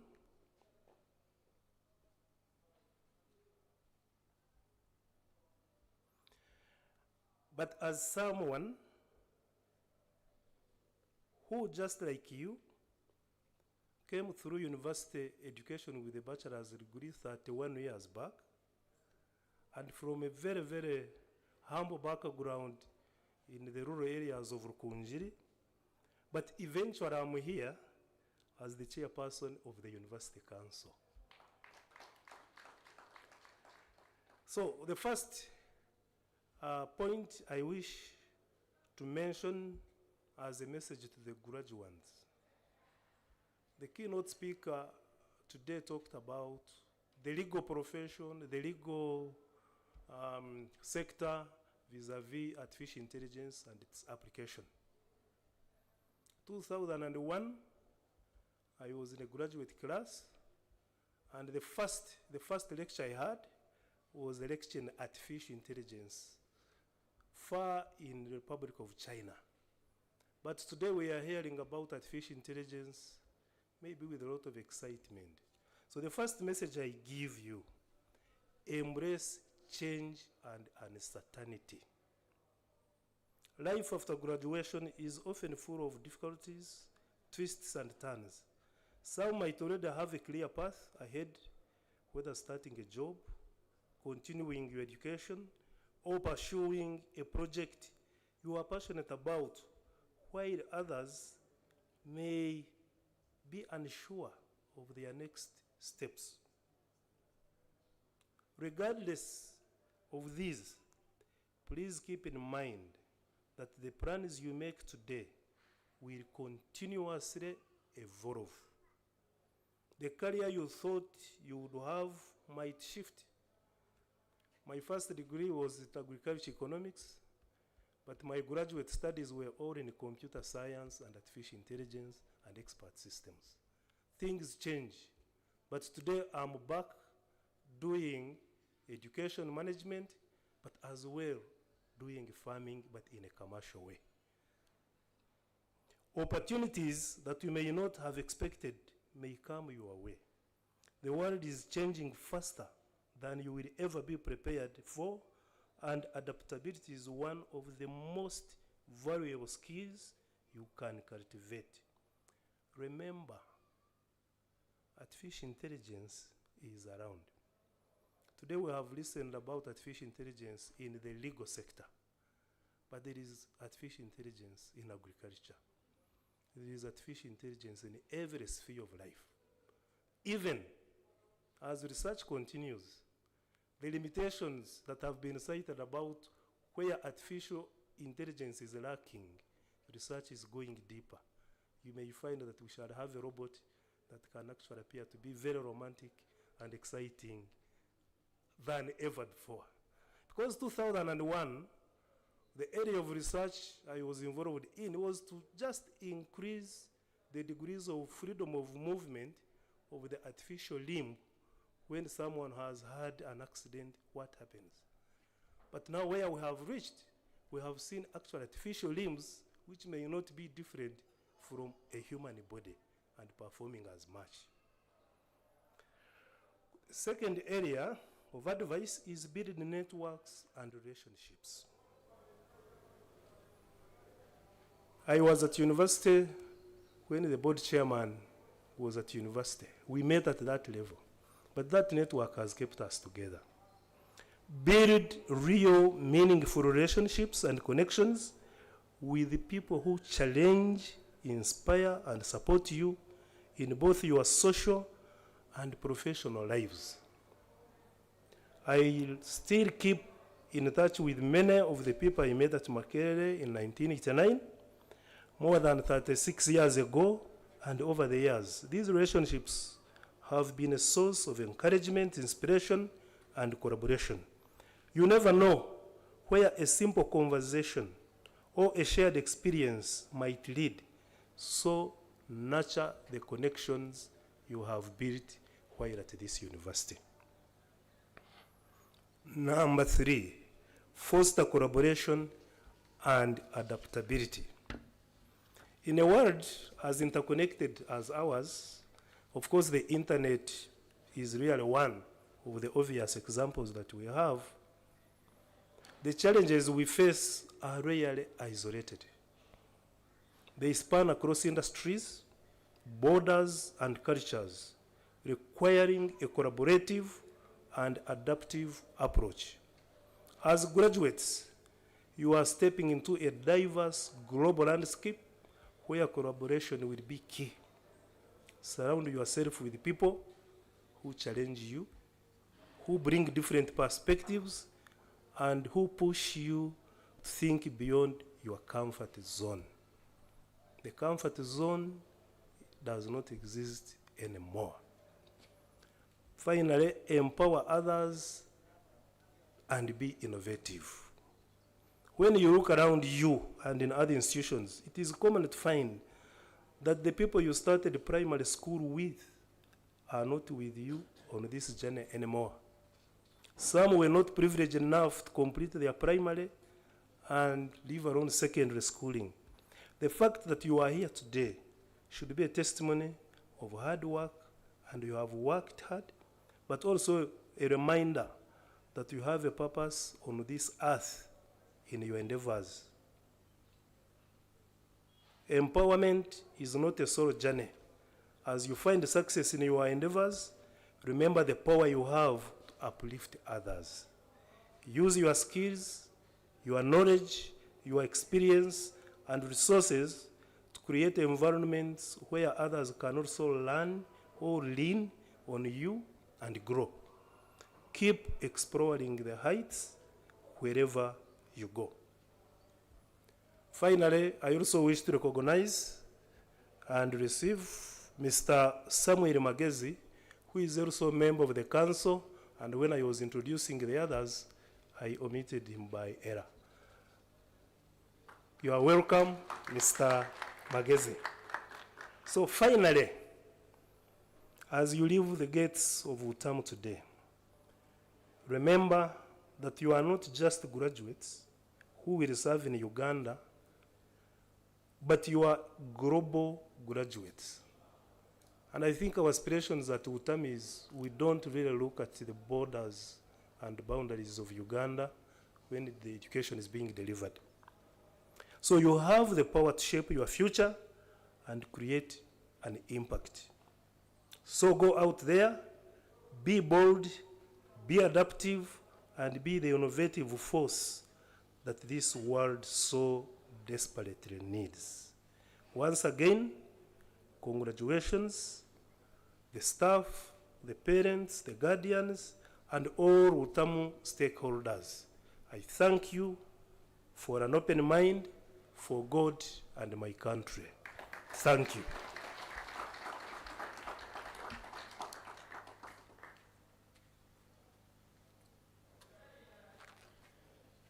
Wow, wow. I think that's a small one. Can we make a little bigger one?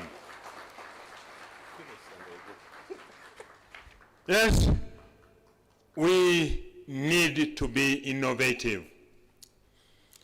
From what he mentioned, I captured 2, 3, 4 words. Opportunity. When it comes on your door and it knocks, he finds you sleeping, he moves to the next door. If it comes and he finds you in the bathroom, don't look for a towel. Oh. Just come the way you are, because you will miss it. Very important. Because I will add, I don't want to dilute you out on this planet as to be relevant, effective, efficient, impactful, and of course, you ought to maintain that such that you can be a person who creates sustainability. Without that, you will have issues. I don't want to keep the chairperson BOD standing, because he is the next person to speak, of course. And you know, he has a lot to tell us in his store. Professor, you have the mic. Thank you so much. Thank you very much. Our guest of honor, the Deputy Inspector General of Police. You know, the word general is very, very important. And we are happy to have you here. I will not really talk a lot about you, because I would like you to talk about it yourself. He has here special guests with him. We invited 3 in 1. So he's not just the guest of honor, but he has co-guests. And so that is very, very important. Our Chancellor, Dr. Patrick Utature, thank you for being here. The members of the Board of Directors, the Chairperson and members of the University Council, the Vice Chancellor, members of Senate and Management, our invited guests, the parents, the graduates, the media, are all protocol observed. As you've heard, this is our 10th graduation ceremony. It wasn't for COVID, it would have been the 11th one. And we've graduated over the last 10 years. We've graduated students from all over the world. I still receive on X, people who are grateful, whom we trained from Canada, from the United Kingdom and other places. Our Vice Chancellor, I know you find her having trouble pronouncing names. She grew up in the UK. She trained in the UK. She has a lot of experience from the United Kingdom. She's been in Uganda for quite some time. She served as the Deputy Vice Chancellor for Finance and Administration at Uganda Christian University for 11 years. Before then, she was serving there as a director. Then she went to Kabale University, where she just finished her tenure of 5 years as a Deputy Vice Chancellor again. So she looks young, but she has several years of experience. So she likes being called Mrs. Anna Katabazi Bwenje. She makes sure that the Mrs. is there. So you'll see it all over the place, even the graduation booklet. And thank you for emphasizing that. Yes. So, but now that she's in Uganda and she's settled at UTAMU, which is a global institution offering global education, she will start pronouncing these names very well. Even Ninyesiga was very hard to pronounce. So, yeah. So that's the kind of institution we have. We are unique as an institution. When we were at, a few years ago at the graduation ceremony, we told that the next graduation ceremony would be at this campus. And we had started construction, and we did that. So we had it here. We had finished construction. But then that was when COVID had just ended. We wanted to know what is going to happen after COVID. Recently, I was in Kenya, and I went to Safari Park. During the day, it's busy because it has workshops. But at night, it's almost empty. People are in Airbnb. So that is the trend. They go to Airbnb and they sleep for very for very cheap accommodation. So you have seen the trends in technology, and I like what the keynote speaker talked about. We've seen trends. There was a time when having a landline was so important. Anybody like in the 60s and early 70s who had a landline was very rich. You remember the fax? I don't know how many people still send faxes today. So a lot has been changing. Even when UTAMU came, I mean, with this network across the country, everybody said, wow. Then the mobile network came. Now, companies that came in have been digging around. I don't see them digging anymore, putting optical fiber. Elon Musk has now come up with satellite technology. Now, internet is cheaper. He's made it easier for people to study at any time. I remember when I started traveling abroad, that was in 1995, when I left this country to do my master's and PhD. When you left Entebbe, of course, when I left, MTN was, I think, setting foot in Uganda at that time, I think. So, but it was not easy even to have internet on the plane. Until like a few years ago, we started having internet, but limited. But now, most airlines have internet. So you can remain connected, you can study on when you are up in the space. You can work, you can do anything. You can even carry out an operation on a patient because you have all the internet that you need. So things have changed. So even us, as an institution, we've been looking at the trends. And I think we're up to the task. UTAMU is one of the universities that has a global network of PhD holders, professors across the globe. We're a global institution. Most of our professors are not here in Uganda.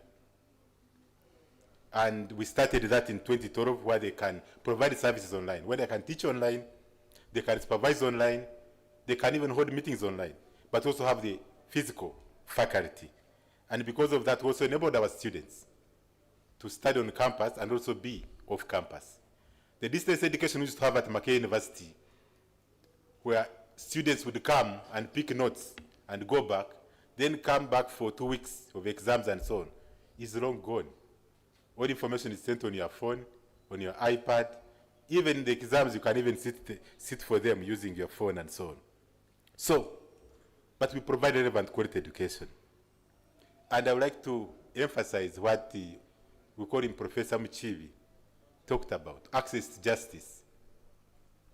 UTAMU as an institution provides the public good, but we're also very, very interested in ensuring that there is access to justice, not only across Uganda, but across the globe. So we are ready to use technology. You are ready to transform legal education in this country and the region to ensure that even people deep in the villages can access justice easily. So it's one of the things we want to do, and that's why we have partners, and we're happy we have several partners we are working with to ensure that we deliver what we set out to deliver. So we also strategically located near an industrial park. You know, most people, Matuga and neighboring areas, you find like more than now 800 industries. That's a good environment for student learning. Because we want you to be, especially undergraduate students, to be in the communities, not in the middle of town. Even business schools that used to be in the middle of town, they've been shifted. Most universities now have business schools in such an environment. So, it's one thing to focus on degrees, but we realize that there are gaps that need to be filled. People have to be retooled at certificate levels, at postgraduate level, at undergraduate level. So we have come up with various trainings that we are taking all over the country to ensure that, even across the region, to ensure that people get quality education. You find that in this country we have administrative officers who don't have a certificate in administrative law, yet they need that knowledge. And those who have attempted to do that kind of certificate, they find it very expensive. But UTAMU is making that one easier and cheaper for you.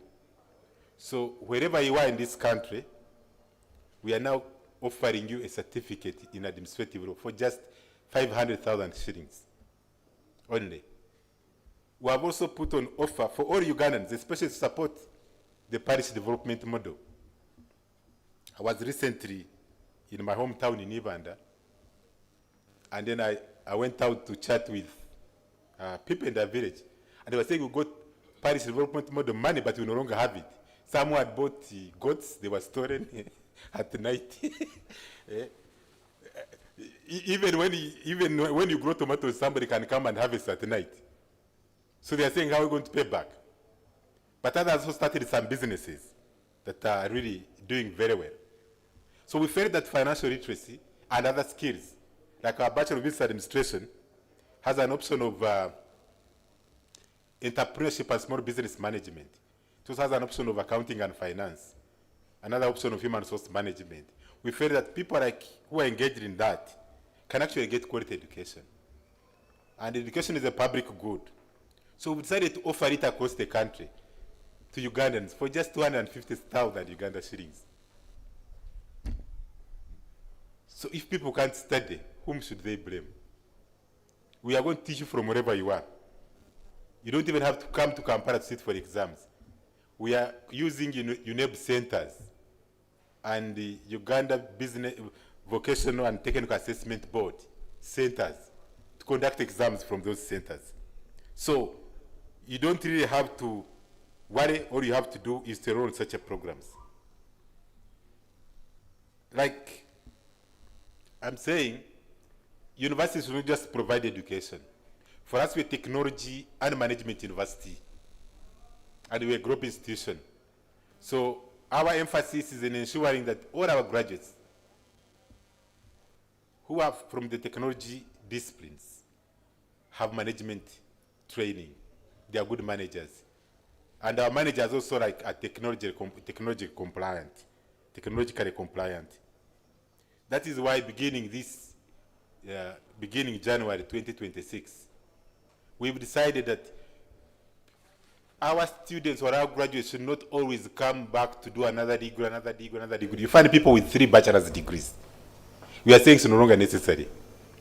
You just register for 1 degree at UTAMU, and if your degree is, for example, in information technology, and you feel that you need some training in management, some training in business development, some training in monitoring and evaluation, we shall allow you to audit all those courses.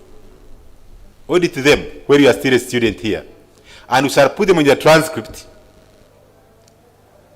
as courses that you did. And you still have the knowledge. So your transcript will be loaded. Because we want you to live with all the skills. We have good researchers. Professor Junji, please stand up for recognition. At the last graduation ceremony, Professor Junji was the VC, was the Vice Chancellor. But now he's so much focused on cutting-edge research in artificial intelligence and other areas. And he's going to cause miracles in this country. So you are seeing him here because it's graduation. After here, he's locked up. So please sit down. So we are doing a lot to transform humanity and transform the education landscape in this country. They told us that this year we had new programs accredited. They are not just programs. When we designed the Bachelor of Laws, we knew there was a problem in this country. You see, in 2001, I found out that actually most people are not ICT literate. They are not digital compliant. You'd meet a professor who can't send an email, who can't do a PowerPoint presentation, who can't review a paper online. And we decided at that time that we are going to train everybody in digital literacy. And I was a very young PhD holder, but I was able to convince professors and had to train them myself with my colleagues like NT. We trained them. And when we trained them, they became experts. And some of them are still happy. People like Professor Sewankambo, Professor Sabiti, and others. They came for the training, but they became digitally compliant. So, even today, we still have lawyers who use other people to do a lot of work for them. We have accountants who use other people to do work for them because they don't know how to use ICT. Some people have phones, they don't know how to use even their phones. Somebody has an iPad, they don't know how to use an iPad. You've seen members of parliament. In 2004, I had a major program to do with the police and the army. When I was at McKay University as the Dean of the Faculty of Computing and IT, we had created labs of 1,000 computers each. And we brought them to McKay and trained them. They would come in the evenings. We trained them in ICT, and after that, they came back to do bachelor's degrees. And now the army has very good people, and even the police, people are very good in ICT. So ICT skills is like a human right. Even now, when you talk about artificial intelligence, it's like now a human right. In the UK, not just yesterday, several years ago, they made it a mandatory requirement for everybody in the public and civil service to do a course in the foundations of artificial intelligence. And you get certified. They made it easier for people to train, but ensure that actually you can attend it online. You can attend it from wherever you are. But you must take it and get certified. Other countries have followed suit.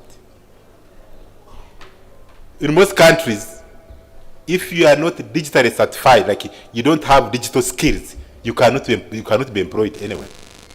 But here in Uganda, we are still suffering because people don't have digital skills. We are talking about AI.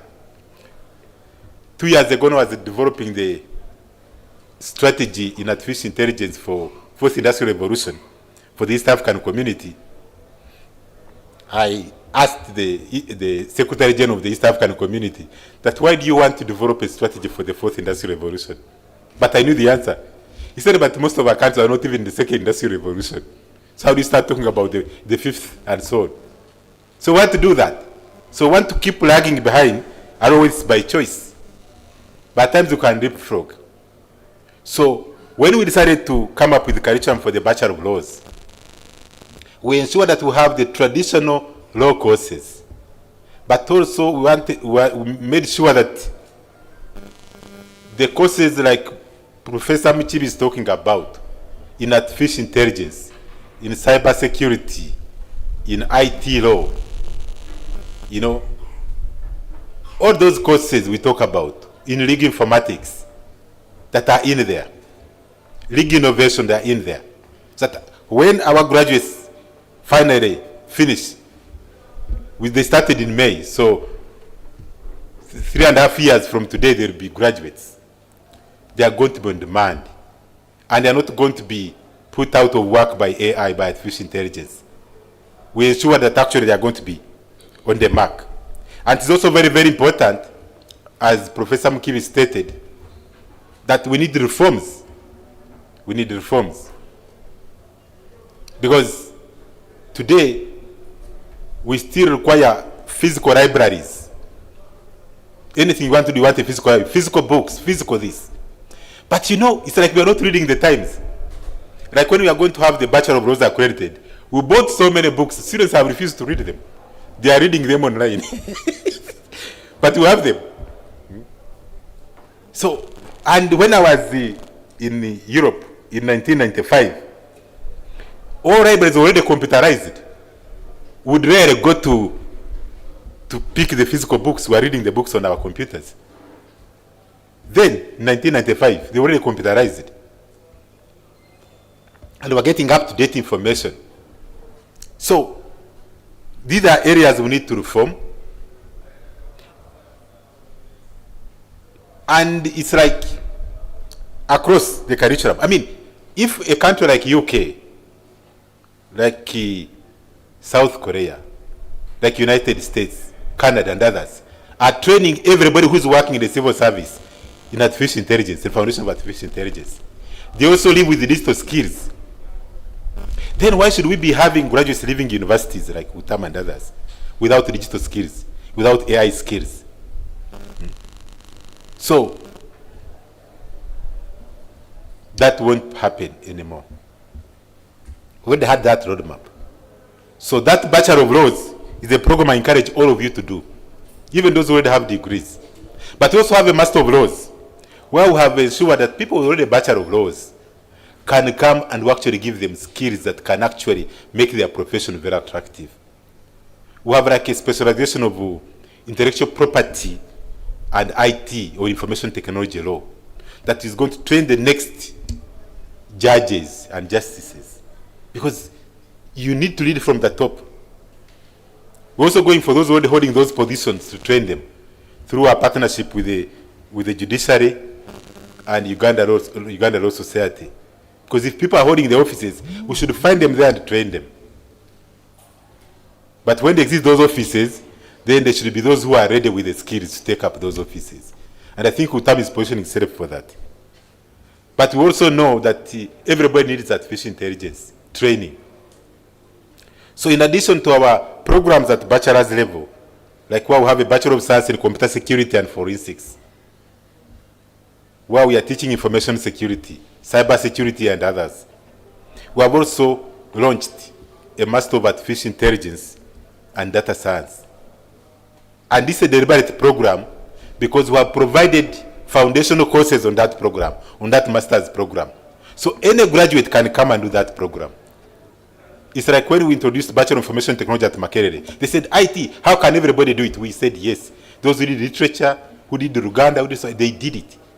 And they all applied it in their different areas, in art and all those places. And up to today, Bachelor of Information Technology is still open. We also started a Master of Information Technology and opened it up to everybody.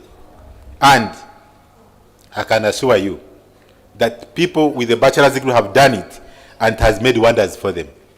So even the Master of Artificial Intelligence and Data Science, it is open. That's why we didn't call it a Master of Science. It is open, but by the time you finish, you'll be an expert in AI.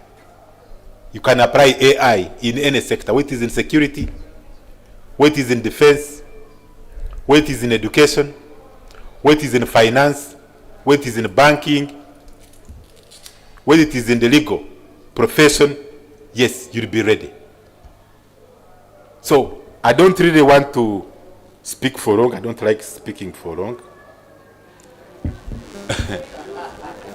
But I just want to say that come next year,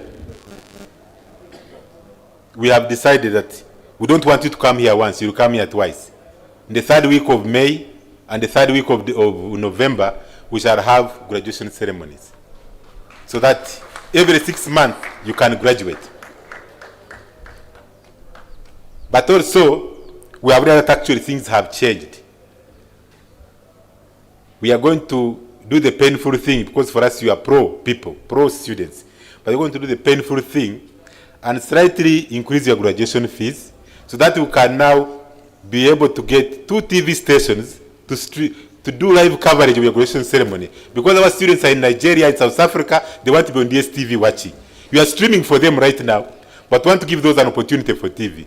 You're also going to get 2 radios that are on DSTV and other networks that can also do the live broadcast for you, as much as we're having the live broadcast today. So that is guaranteed for you. And the other thing is that where the world is headed, we are saying that starting next year, we are going to be the first university, maybe in Uganda or in East Africa or Africa. We're also going to give you digital transcripts and digital certificates. So we'll give you still the hard copies you are used to. But you see, nobody's interested in any information that is in the closet. So the digital transcript and certificate will be in our system. And you'll get it from anywhere you are, anywhere in the world. Whether it is your employer, whether it is whoever, and it will be there for life.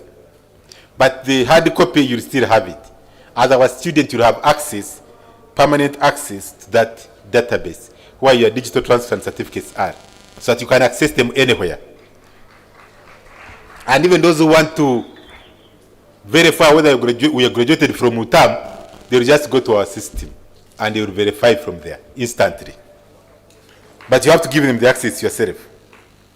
Now, I want to leave just, like I told, I don't want to speak for long, but let me just say this. For the graduates, I've been in, like I told you, I finished my bachelor's in 1994. That's when I started teaching at Makerere. So I've been working for quite some time. And I've interviewed various people. I want to tell you that each one of us is unique. As much as God created us in his image, we are unique people. Each one of us has a purpose in life. Each one of us has an identity. And even if you are going to work for yourself or to work for others, people need value addition. You have to add value to the organization you are part of. Nobody's going to employ you if you can't add value. Even if you have your own farm or your own business, if you can't add value, then like you never actually started. So at times we tend to focus on what you can do between 8 a.m. and 5 p.m. But you know, at times some of the things we do, they require us to put in much more time. So if you go out there and you are given a job, whether you are a cleaner, you are an intern, whatever you want to do. You know, it was when I traveled to Europe that I found that actually PhD students, master's holders also clean. You know, they clean. When I say cleaning, people think it's a dirty job. But most people have studied in Europe. When they are doing their masters and PhD, they are busy working. They wash places in hotels and also all sorts of places. So, whatever you do, but you didn't come to UTAMU to study and just clean. No. What you are saying is, whatever job you do, give it all your best. So, I just want to leave you with the parable of the golden coins. Whatever knowledge you have gotten, whatever opportunity that you shall get, just keep it. Like the one who kept the golden coin. At least take it to the bank, and the bank, there will be interest. But don't just keep it. Add value. When you impress the people around you, that's when you shall rise. Many people rise at a young age and become so prominent. People wonder, how did this one become a professor so young? How did this one become this and that? Yes, you have to work hard. But you must have a purpose. You must have a focus. So I know you are very focused. I know you got quality education. It's up to you now to put it into practice. It's now my honor and privilege to invite Chancellor of UTAMU, Dr. Patrick Vitatura. Was about to call him professor because he's a professor of business. When he talks about business, you know that he's a professor of business. And if there are people I know who take risks, you know, if you can't take high risks, you can't really become successful. You can't invest. In Africa, most businesses require high risk. And it's somebody who can take any risk, apart from risking his own life. So, I would like to invite him to address us. Mr. Chancellor, sir.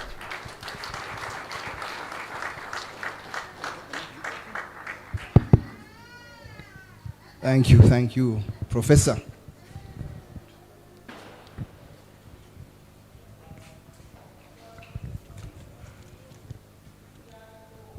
Our chief guest, Deputy IGP, James, it's a pleasure to sit with you today. The Chairperson and members of the University Council, the Vice Chancellor, Management and Senate of UTAMU, distinguished guests, parents, faculty, and most importantly, the graduates of class of 2025. Today is a moment of profound pride. Today at this university, we graduate 360 students, did you say?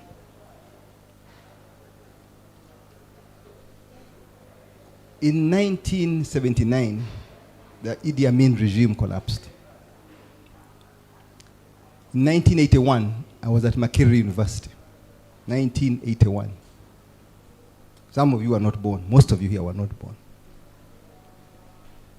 We were 700 students in the whole university, and it was the only university in the country. 700. UTAMU today has probably more than 700 students in total. The difference is, that time, maybe the country was a bit smaller, population a bit smaller, but change happens and you have to embrace change. I remember every year the university would give us, boom, they'd pay us to be students. I remember getting, I think it was 600 shillings, brand new notes, and I was surprised. It was a lot of money at that time. Maybe one day UTAMU shall start paying our students. Instead of it being the way it is. My mother wanted me to graduate, and she looked so much at these things of being at a graduation ceremony. To her, it was a moment of pride. In 1981, I was in the UPM party. It was just beginning in those days. Somehow, in the middle there, the leaders of UPM disappeared. I don't know where they went. They called it the bush, but we didn't know where the bush was. And some of us were worried because we had been associated with them, so I had to stop my studies in Makerere, and I went to the UK to finish my studies. I only came back much later, after 1986. But there was a problem there at the time. I had been abducted twice, so my mother felt I was insecure, and I had to find a way to leave and go and study, finish my studies elsewhere. But studying is very important. You need to graduate. You need those papers. Skills are very important. You need to have some skills. You need to have focus in whatever you want to do. We gather here today for a profound affirmation of potential resilience and achievement. To the parents and guardians, your sacrifice is the silent, powerful foundation upon which these degrees rest. Thank you, parents. To our graduates, look around and celebrate this hard-earned milestone. We are full of pride with what you have done. Congratulations. The UTAMU identity. You are innovators and builders when you come through this institution. UTAMU was founded with a critical vision to harness technology and management to drive transformation across Uganda, the African continent, and beyond. You have now been equipped not just with degrees, but with a mindset of innovation. You learned to view problems not as dead ends, but as opportunities for disruptive solutions. You are the builders, the engineers, and the entrepreneurs of today, who will shape the future, the digital future that we're all living in. Never forget that I and the M in our name are the powerful tools you now possess. As you step out, I charge you with two essential things. First, embrace the power of iteration. Your first attempt at a job or a venture may not be perfect. That is not failure. Trust me, I've done so many businesses, I've failed so many times. People don't know how many times I've failed. They only see the things where you have succeeded. The first iteration is called 1.0. So learn quickly, adjust, and try again. Always pushing towards continuous improvement. Continuous improvement. The Japanese call that kaizen. Second, Maintain unwavering commitment to integrity. Talent is meaningless without character. In a digital world, your reputation, built on honesty and ethical leadership, is your most valuable asset. As I conclude, go forth and be relentless learners. Learning never stops. Go forth and be solution architects. Do not wait for permission to fix what is broken. Use the tools UTAMU has given you to lead and execute. The name UTAMU now travels with you. Carry it with honor and distinction. Congratulations, class of 2025. Now go and change the world. Thank you very much.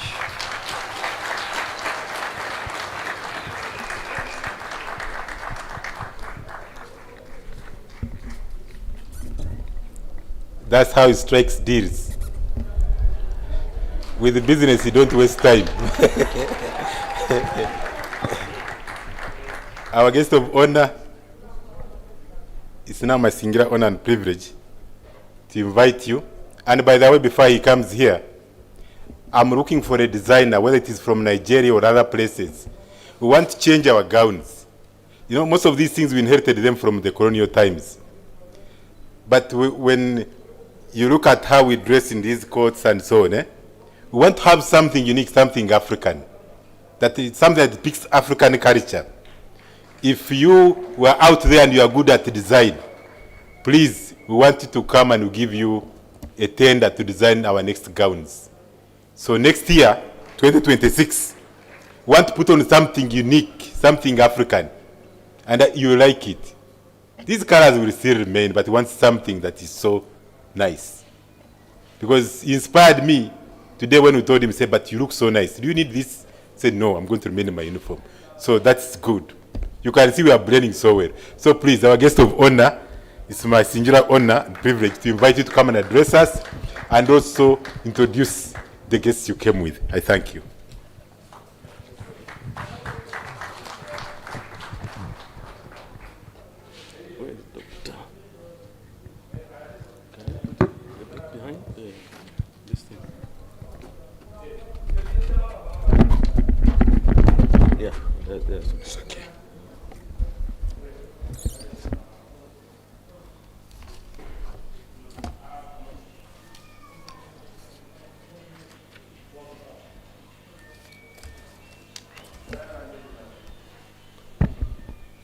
The Chancellor, Board of Directors, Council Chairperson and members of the Senate, the Vice Chancellor, distinguished guests, management of UTAMU, members of staff, parents, guardians, and most importantly, the graduating class of 2025.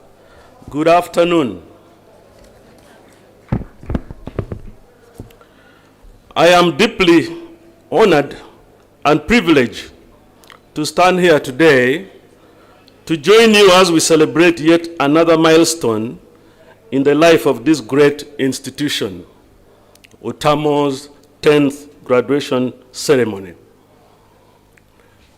Allow me to take also this opportunity to thank the management for inviting me to be the guest of honor. Several speakers have talked here of taking opportunity, and I'm a man who loves taking opportunity. I could not let down the invitation where I would come and rub shoulders with professors and PhD holders. So I thank you very, very much. I was invited as a guest of honor, not just because of maybe my job, but I'm also a parent here. I have a son, Ochen Jeremiah, who is graduating today. I came with the mother, Proscovia Achola, She's a commissioner in police and in charge of police transport system. Jeremiah Ochen is a twin. I came with his brother, the elder, Opio, as well.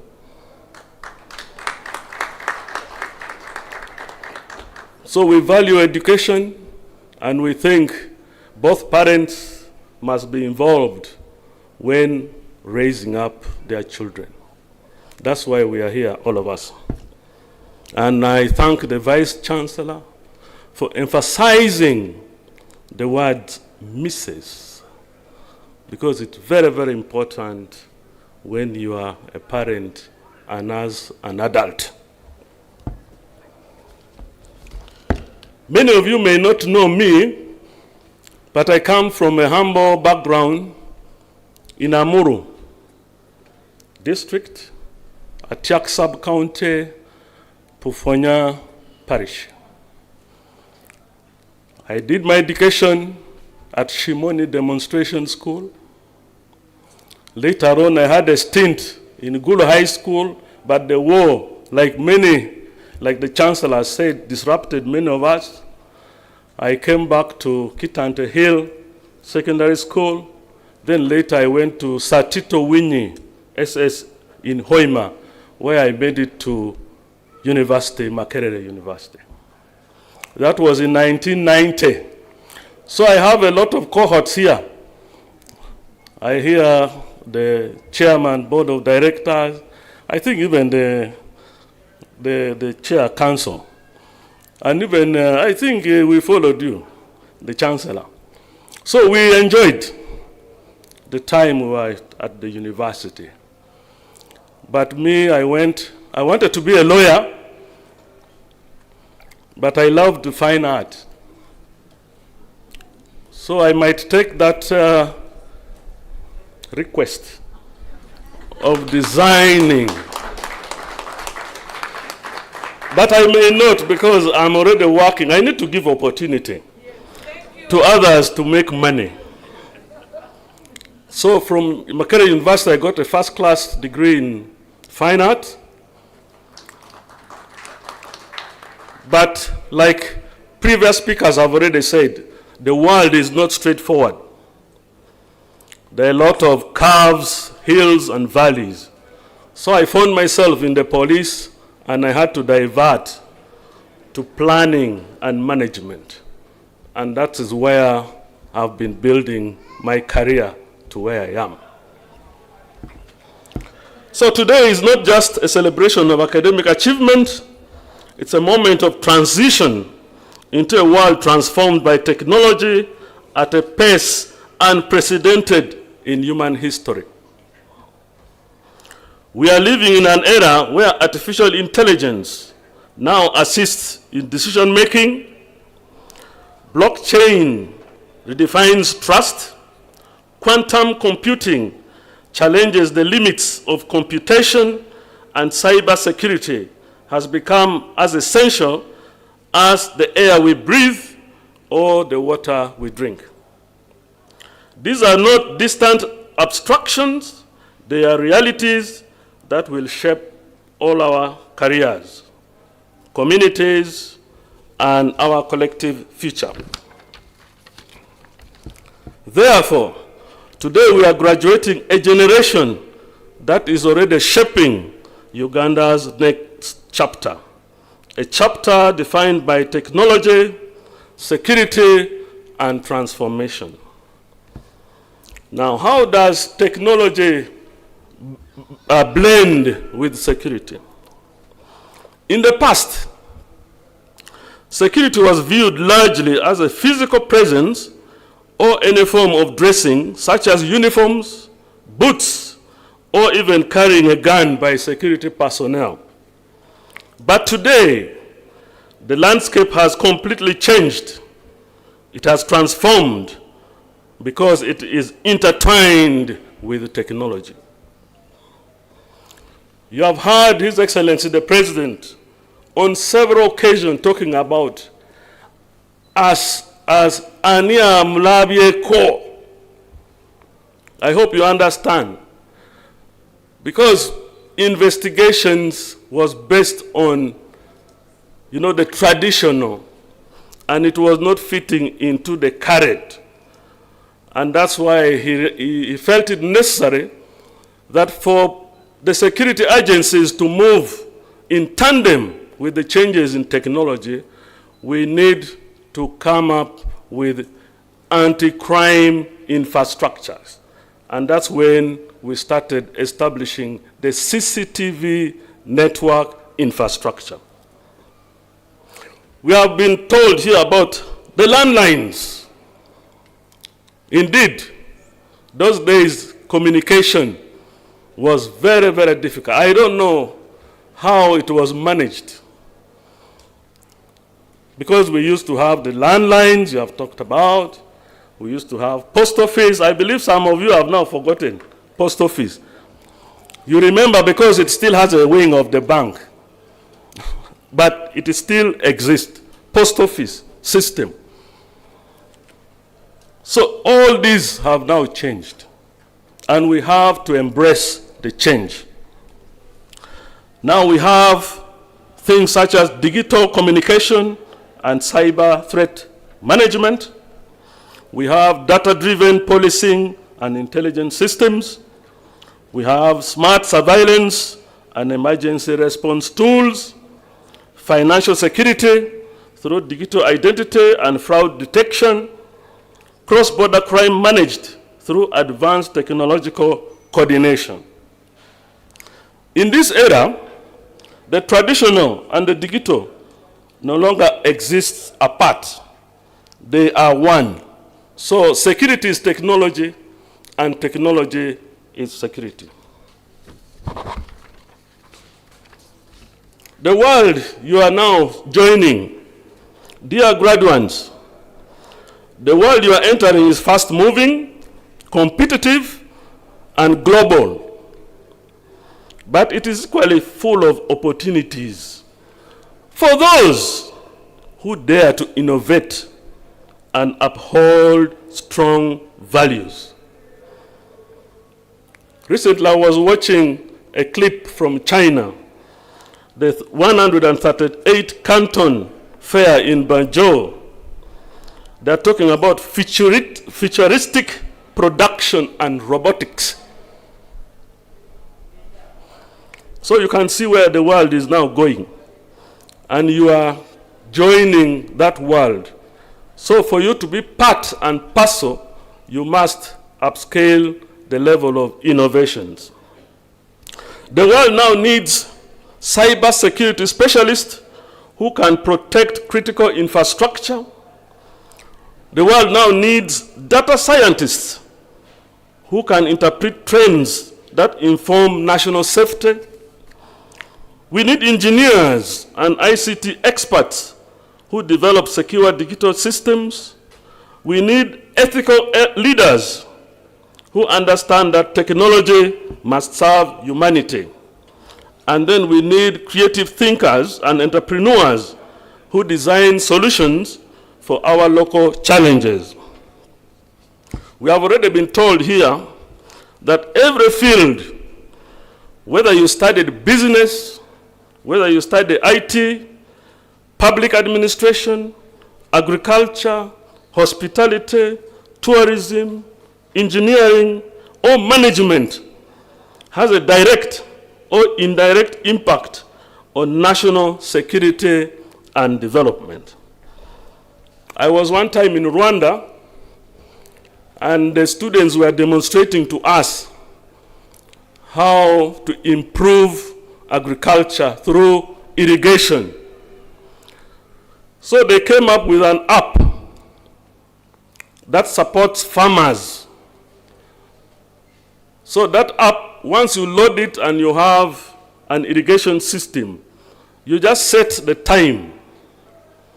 If the time is at 10 o'clock in the morning and it ends at 4 o'clock in the evening, it does not stop you from doing your normal duties. Wherever you are, if 10 o'clock gets you, you just switch, and then back home, irrigation starts. And when it gets to 10 p.m., it switches off. So you can see the level of advancement in technology, which you, the young generation, can now begin thinking, so that all these areas we are talking about, agriculture, education, name it, health, you come with solutions that solve most of these problems. The Uganda Police Force sees technology not as luxury, but as a strategic security necessity. While for you, the nation looks at people like you, the UTAMU graduates, to lead that transformation. I'll share with you a few things that we are doing. The chairman board of directors has already mentioned that when the issue of ICT came up, we did approach him when he was still at Makerere University, and they supported us train some of our personnel.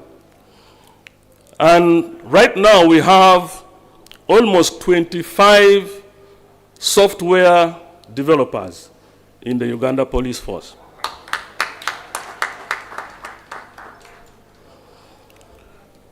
And we have an ICT Innovation Center at Kikandwa in Wakiso. You can have opportunity, you go there and see what those people are doing there.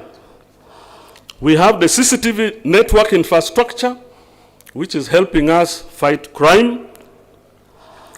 We have the Express Penalty Scheme. I'm sure many of you know it. Who doesn't know that one? Yes, that was designed by us, and we shared it with Uganda Revenue Authority. Currently, we have what we call UPF Mobi application. If you have a smartphone, you download that. It's supposed to help you. One, the GPS is supposed to help you locate the nearest police where you are. They have the contacts there, so that in case of any problem, you are able to quickly communicate. Secondly, it also gives you the status of your EPS, so that in case you are a defaulter, you are able to know what your account is reading. Or also, if you intend to buy a car from a friend or a neighbor, you are able to see what he has incurred so that he doesn't cheat you when you are paying for the vehicle. And we are also building it up, putting in other interfaces. The certificate of good conduct, which I know, since you are going out there, many of the employers will be asking you to check your criminal records. So we have certificate of good conduct. We used to have it only at Kololo, Interpol offices. But now it's online. You can apply even when you are here. You'll only be called to take your fingerprint, and then we do the background check. We have CABIS, that is Automated Biometric Information System. The keynote speaker has talked about the systems, automations which are in the judiciary. But for us as justice, law, and other sector, we are automating it holistically, beginning with the police, where we are going to have what we call EPIS, for crime case tracking, then ODPP, that is prosecution. They have PROCAMIS, and then the other one of the judiciary, then prisons also has. So we are going to have one system so that you are able to trace cases from the police, DPP, court, right to prisons. So that is what we are doing. And then, of course, currently we are constructing the National Data Analysis Center at Kibuli. If you pass Kibuli CID headquarters, you'll see a big structure coming up that is going to be for data analytics. Of course, we are also supplementing this anti-crime infrastructure with drones to enhance our security and provide law and order. Of course, the keynote speaker has talked about challenges that come with technology. And I implore you to turn that challenge into positives. But of course, what we are experiencing as law enforcement is child abuse and sexual exploitation. People now use these systems to commit crime. Pornography and illicit content. Of course, you hear the TikTok, Facebook, X, WhatsApp, all those ones needs to be regulated. Human trafficking. You remember we had issues in Myanmar, we had issues in Malaysia, we had issues in Dubai. Just yesterday, we intercepted 25 youth at a Legu border post with South Sudan going to Russia. So let us not be quickly, enticed. Sometimes when you don't travel, you normally think the greener pasture. It's until when you reach there you find, it's like a mirage. When you're walking like now on the road, tarmac road, you will see the simmering somewhere.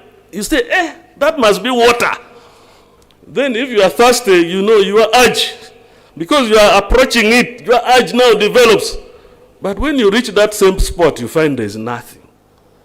So that is exactly what is in the other side. So you need to interrogate. Because there's nothing that comes on a silver platter. Nothing. You go to UK and you say, Kumbe, these pounds these people send us, they suffer like this. Yeah? I say, I think I'm better when I'm this side. Because they are strict. Even when you're washing plates, you must ask for permission to go to the loo. You cannot just walk now like here you go. No. You must ask your boss, I want to go for shortcut. You are there, he's deducting figures. The minutes you have spent there. Because they pay per hour or per whatever. So you can see here, you can just reach office and you hang your coat. And then you panya somewhere for some few minutes. Nobody will ask you. So these luxuries are not there. So you need to think before you. Then, of course, there are cyber frauds on our mobile money, in the banks, credit cards. Recently, I saw one in Brazil where what they do is just to see where your wallet, where you have put your wallet. So they come and just put a machine closer to that wallet. And you find that machine has taken over your information. Before you know it, you start getting messages. Oh, you have spent so many dollars. I have not been somewhere. I have not bought anything. But they have taken your money. And because of this thing, some of us had refused to change. I remember when I was doing my postgraduate diploma at UMI, in a classroom, I got that you have withdrawn 50,000. After 30 minutes, you have taken 40. By the time I ran to housing finance, 400,000 had gone. So, Immediately I said, you destroy this card. I said, I'll never have what? An ATM card. But when I continued going to Europe, it's a problem. Because they don't allow hard cash. Because me, I thought, in my wisdom, now that these people are corrupt, I'll go with the cash. But now we find ourselves in that situation. They tell you, here, cash is not allowed. Here, cash is not allowed. So I'm thinking of going back again to negotiate for, for a card. So you can see the transformation. So the role in Uganda's future. You are leaving this university at a time when the future is not something you merely enter. It is something you must build. Therefore, if you are innovators, innovate responsibly. If you are entrepreneurs, create solutions that uplift and not exploit. If you work in cybersecurity, remember that you are the guardian of trust in the digital age. If you enter public service or leadership, champion policies that protect both innovation and human dignity. The challenges ahead are significant, but so is your capacity to meet and subdue them. Your education has given you the tools. Now the world awaits your contribution. Be the leaders who understand that technology must serve humanity, not the other way round. To the graduates of class 205, today is your day. You have earned it through hard work, sleepless nights, supportive family, dedicated lecturers that has shaped you into an all-round person. Do not be passive participants in this technological revolution. Be the architects of it. Be the voices that insist on security, transparency, and ethical design. As you step into your careers, remember, your certificate is not the end, but the beginning. Maybe I would pause here a bit and ask all of us whether we understand why the cap you are putting on has a flat top and of a square nature. Does anybody know why? We don't know. Where is the MC? I see he's very... The MC is here. He says no MC, but what? Director of ceremonies. Oh, yeah. Yes, director of ceremonies. Do you have any idea? A lot. I just wanted to mention this, that I don't want to move nearer. He's my boss. You will realize that I mentioned this earlier on, that as we go into academia, and today we are going to be conferred degrees, and also we are going to be awarded diplomas. The most top academic qualification we normally value is a PhD. And you realize that is the highest accolade in academia that you get. So you realize that that is the beginning, by the way, is the beginning of what I would call learning. Because learning stops when you are 7 feet down there.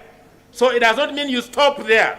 Because currently, in the entire globe, we only have 0.6% of the people holding PhDs. And I'm one of them. Thank you, sir. Let's give him a loud applause. Yeah, I think he has explained it well. That is just the beginning. You know, the builders, the Martians, when they are building, this is where they put the they call it what? The mortar. For what? For construction. So for you, you are providing that to start building and going upward. Thank you, Doctor. Then we are saying the future does not belong to those who fear change, but to those who shape it with wisdom and responsibility. Use your skills to create solutions and not just job seeking. You know, many times, because we have got our bachelors now, we think we have arrived. We think we have arrived. There are some jobs that come around, say, no. This is not for me. But remember, a thermometer has 100 degrees, but they work under armpits. So you go home and think further on that statement.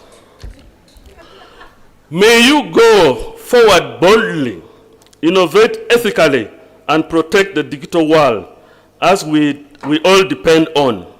The world needs your brilliance, your integrity, and vision. Our country believes in you. UTAMU has invested in you, and your family is proud of you. I therefore congratulate you all for this milestone achievement. May your journey be filled with purpose and positive impact. Mr. Chancellor, sir, as I conclude, allow me also to wish you and the entire congregation a peaceful and secure festive season of Christmas and the New Year, and also the coming general elections slated for January 15th, 2026. For God and my country. Mr. Chancellor, sir, allow me to appreciate I'm used to MC, forgive me. You know, when you're at the university, things change. Yeah, the environment has changed, so allow me, because I was not oriented, but it's what? Director of ceremonies. Yeah, you remember he has been talking about me being his boss. Actually, he's one of our doctors, medical doctors, dental practitioners. But even when he was with us, he added another PhD. So he's doctor, is that how they call them? Doctor. Yeah, but he retired recently, and I'm happy that the knowledge and experience he has gained, he's sharing it with you and our young people. So I thank you very much for giving him that opportunity. We have about 30 PhD degree holders now in police.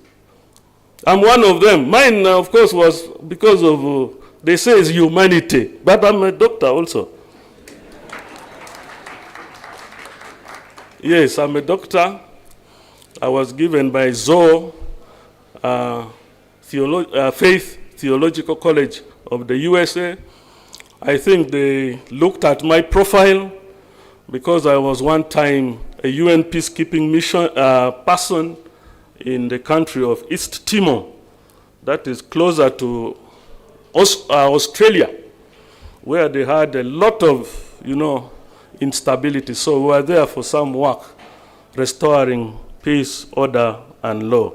So with that, I'd like to end here and thank everybody for this very, very important and memorable day here. For all of us, I should also be given something for being here. Thank you.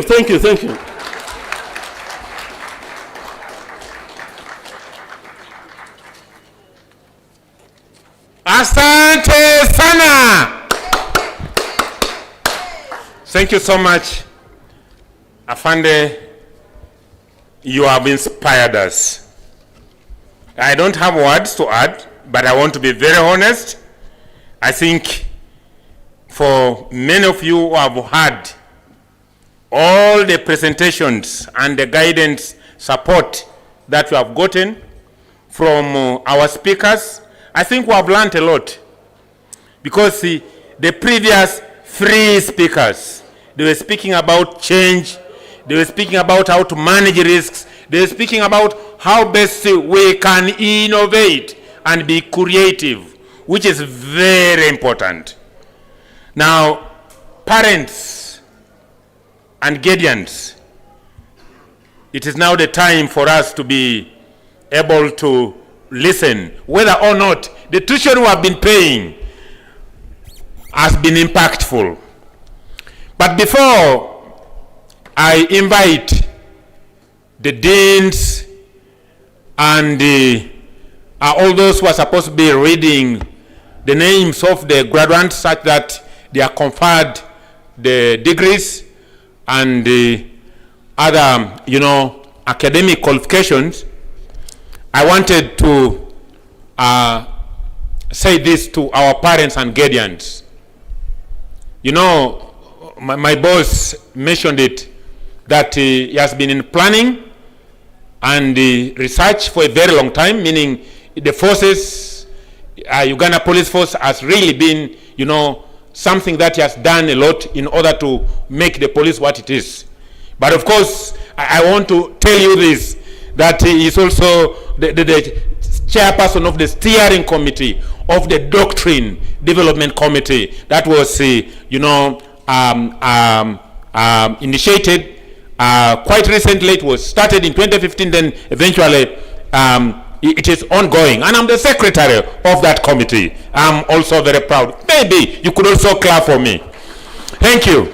I just wanted to mention this, that as we invite the other speakers to come and present or confer the degrees, this is for our dear parents and guardians. Planning is very important. I come from Teso sub-region, and the Teso grow a lot of rice. And somebody said that if you are planning for a year, grow rice. You plan for like 10 years, plant some trees. But if you want to plan for 100 years, educate your children. Educate your children. Educate your children. You will actually realize that all the speakers who have been speaking here, including myself, by the way, who have educated children. But if you don't educate the child, then it will be a problem. So I would like to mention this. We are going to invite a very big person to be able to invite the deans. And before I invite the Vice Chancellor to invite the deans, I wanted to introduce our academic staff and also administrative staff. If I don't do it now, then I may not be able to do this. Our professors, please, our doctors, our senior lecturers,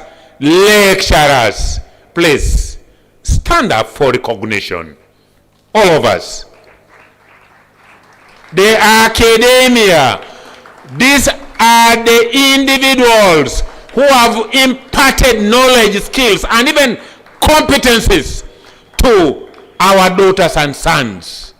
Our daughters and sons are passed through these colleagues of mine. I'm calling them colleagues because I'm part of them. You can sit down. About the administrative staff. Yes. Academic registrar, director of quality assurance, director of human resource management, the university controller, and the rest. Thank you so much for doing what you always do. You do right things only. Now I have the honor to invite the Vice Chancellor, to invite different deans to confer degrees and award diplomas. You're welcome, Madam. My tomorrow must be greater than today. Mr. Chancellor, sir, I call upon all deans of schools to present graduates for the award of diplomas and conferment of degrees. Thank you.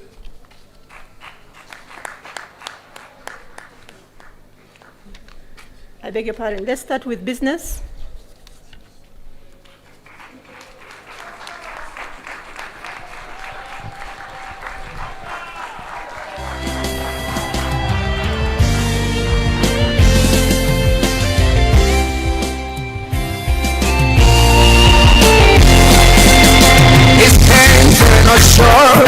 That it cannot reach to you. His eyes in the blind, he cannot see a thing. His ears are not there, that it cannot. Ladies and gentlemen, all protocols observed. My name is Dr. Catherine Wanjiko, Dean Business School.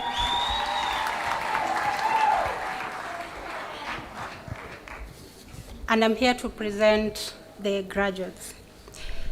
Mr. Chancellor Sam, I have the honor to present to you the graduates who have satisfied the requirements for the conferment of the degree of Masters in Monitoring and Evaluation of Uganda Technology and Management University. Abdirazak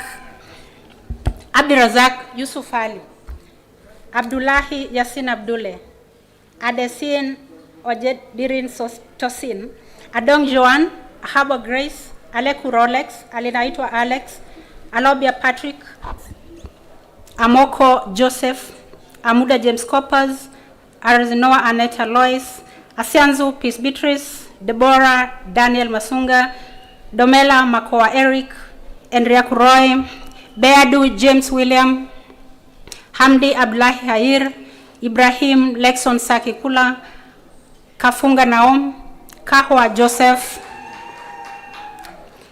Kato Stephen Danga, Katongole Deogratias, Katsime Dian, Kekirunga Jonah, Kikwoba Sharon, Kwaje Moses, Simon Wani, Lik Joseph Manyok, Lukaga Fred, Lukwago Martin, Mabesa Sepsang Samuel, Madaya Patricia Edith, Maulid Hussein Ali, Bawazi Sulaina Ransom, Bulamukungi Samuel, Moleko Moeti William, Muchunguzi Pasi, Mufumbiro Hope Mariam, Mulema Stuart, Munyambazi Daniel, Mutagabwa Drake, Mutamba Michael, Mwanja Abdiratif, Nabanoba Christine Trima, Nakazi Bridget, Nalumu Josephine, Ntakaburimo Nestor, Ntapo Mokete, Obuku Ronald, Ochaka Ian, Odur Patrick Okunyu, Okelo Jacob Bobby, Okot Samuel, Olobo Jackson, Olweni Michael Vuga, Opinera Derek, Orishaba Innocent, Raihan Abubakar, Sefuthan Maleshon, Senfuka Joshua, Sebetika Walid, Sabajwe Alex, Tobijo Dennis Sokiri M, Turinawe Gaston, Wekesa Brian Zedekia, Wintwang Aung, Wole Simon Moses,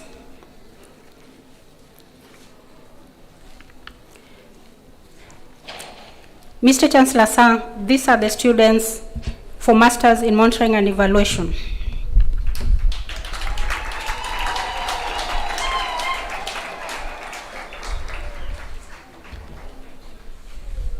By virtue of the power entrusted to me, I confer upon all those persons whose names have been read the degree of Masters in Monitoring and Evaluation of Uganda Technology and Management University.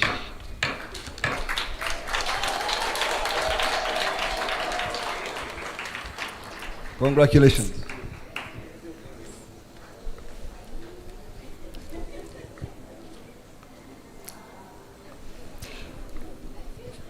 Mr. Chancellor Sam, I have the honor to present to you the graduates who have satisfied the requirements for the conferment of degree in Masters in Public Administration and Management of Uganda Technology and Management University. Abdikadir Khalif Hassan, Aganyira Paul, Atuke Joan, Atulende Alfred, Bayo Moses, Emojong Amaitum Felix Grace, Michael Hial Mabil Kwak, Ochen Hanson, Sengedo Hadija Mukasa, and Peter Jane.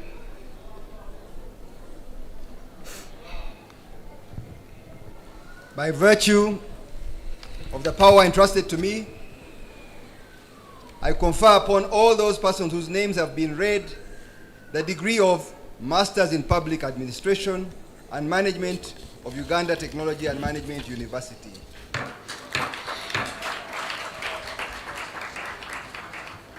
Congratulations. Mr. Chancellor Sam, I have the honor to present to you the graduates who have satisfied the requirement for the conferment of the degree of Masters in Project Planning and Management of Uganda Technology and Management University. Karugamba Amuli, Kutosi Dennis, Lumbambula Leonard, Muteziza Mark, Labachwa Brenda, Nanteza Olivia Justine, Safali Israel, Vukone Emmanuel.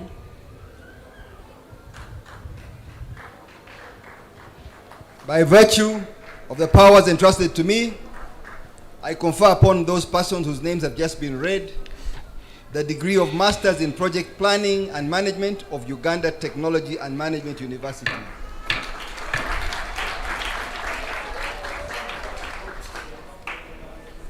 Mr. Chancellor Sir, I have the honor to present to you the graduates who have satisfied the requirement for the award of Executive Masters in Business Administration of Uganda Technology and Management University. Abimo Pamela Ruth, Ayanga Tana, Bakabonyaka Alan Mwezi, Bayo Alfred, Bwambale Joseph, Bwambale Obedi, Kon Ajith, Kon Majok,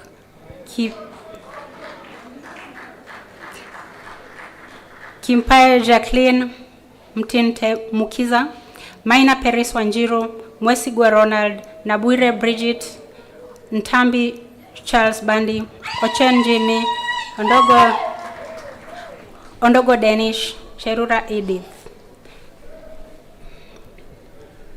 By virtue of the powers entrusted to me, I confer upon those persons whose names have just been read the degree of Executive Master of Business Administration of Uganda Technology and Management University. Congratulations. Mr. Chancellor Sam, I have the honor to present to you the graduates who have satisfied the requirement for the award of Masters of Business Administration of Uganda Technology and Management University.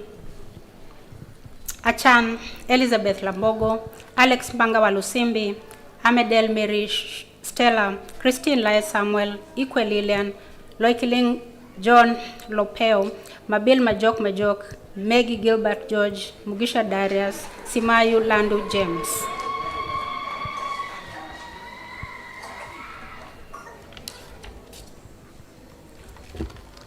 By virtue of the power entrusted to me, I confer upon all those persons whose names have just been read the degree of Master of Business Administration of Uganda Technology and Management University. Congratulations. Mr. Chancellor Sir, I have the honor to present to you the graduates who have satisfied the requirements for the award of Postgraduate Diploma in Monitoring and Evaluation of Uganda Technology and Management University.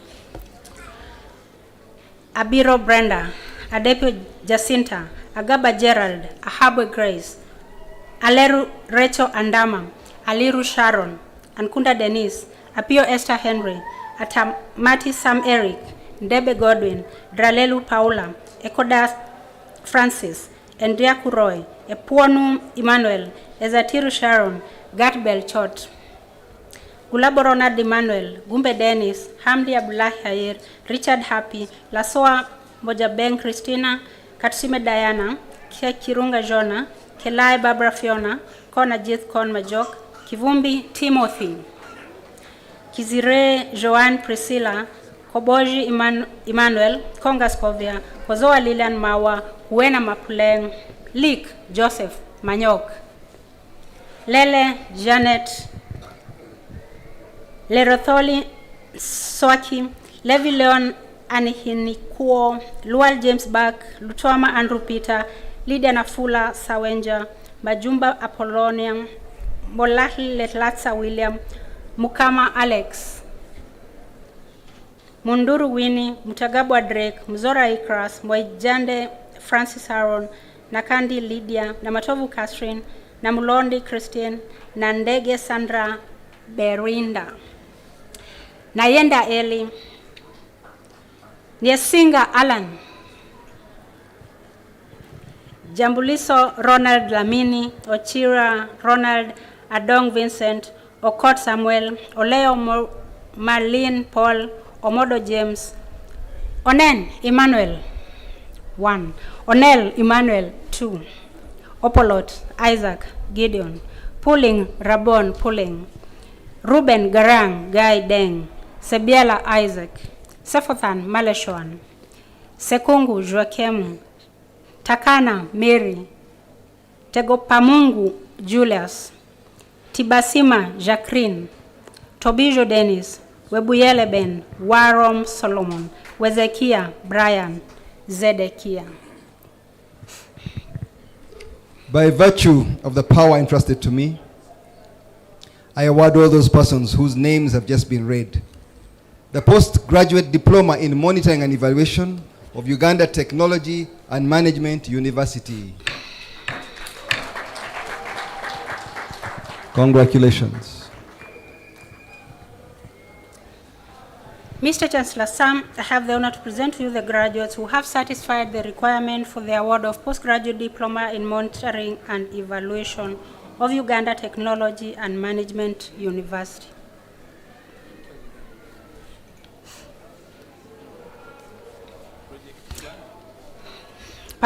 Present the following to the award of postgraduate diploma in project planning and management: Angondeze Sandra, Alesso Sioban, Amali Lydia, Amanya Martin, Angelo Angiu, Bamuloba Muzamiru, Good Nabat Katabarwa, Ibanda Winfred Lydia, Isekua Patricia, Karugamba Amuli, Kira Simon, Lokoru Emmanuel, Lopez Brandy Heidi Odero, Mirembe Sisi, Nakibuka Tracing, Naku Hanifa, Odongo Denish, Okelo Geoffrey, Oruath Emmanuel, Safali Israel, Zeziyivus Atanasi, Taban James, Tugume Wilson, Tumwine Conrad, and Turi Hohabwe Naibi.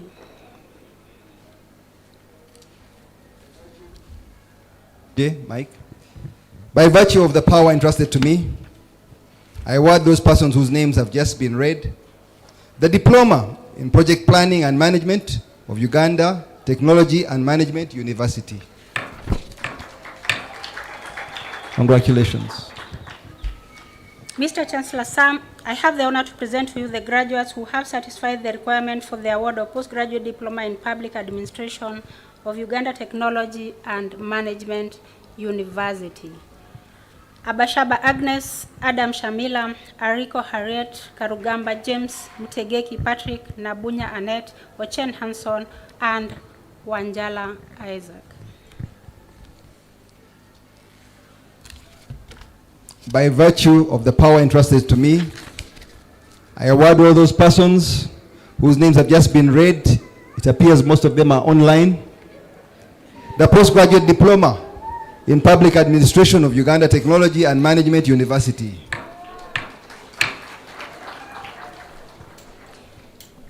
Mr. Chancellor, sir, I have the honor to present to you the graduates who have satisfied the requirement for the award of postgraduate diploma in accounting and finance of Uganda Technology and Management University. Ayo Makrina Mua, Gabriel Kwereng Marit, Gatwak Pokmak, Komutalel, Daisy Precious, Loki Ling John Mukaire Ropeo, Ntulume David, Odeke David, Pianile Francis Tolok. By virtue of the power entrusted to me, I award all those persons whose names have just been read the postgraduate diploma in accounting and finance of Uganda Technology and Management University.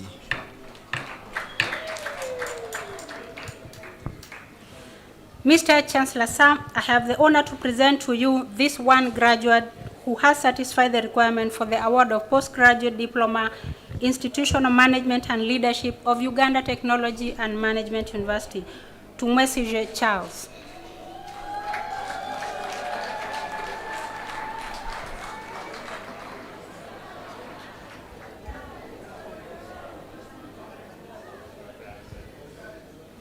By virtue of the power entrusted to me, I award to Mr. Charles the postgraduate diploma in institutional management and leadership of Uganda Technology and Management University. Mr. Chancellor Sam, I have the honor to present to you the graduates who have satisfied the requirement for the award of postgraduate diploma in human resource development of Uganda Technology and Management University.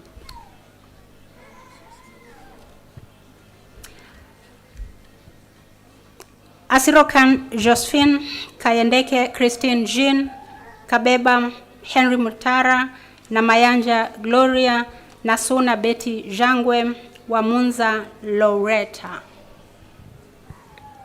By virtue of the power entrusted to me, I award all those persons whose names have just been read the postgraduate diploma in human resource management and development of Uganda Technology and Management University.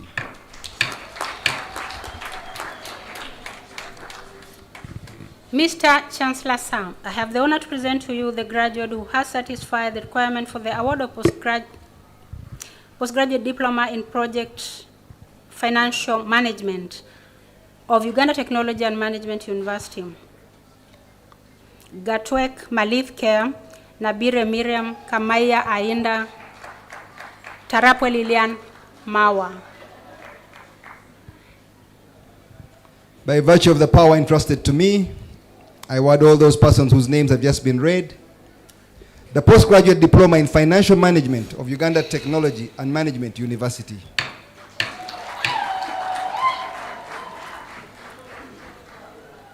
Mr. Chancellor Sam, I have the honor to present to you this one student who has satisfied the requirement for the award of postgraduate diploma in oil and gas management of Uganda Technology and Management University, David Leak Alia.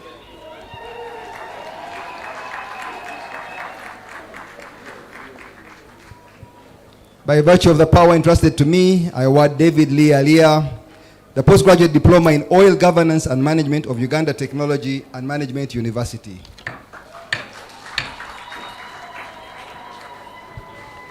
And finally, Mr. Chancellor Sam, I have the honor to present to you the graduates who have satisfied the requirement for the award of postgraduate diploma in education with technology of Uganda Technology and Management University. Alinda David, Awanda Patience, Baluku Herbert, and Simaya Landu James.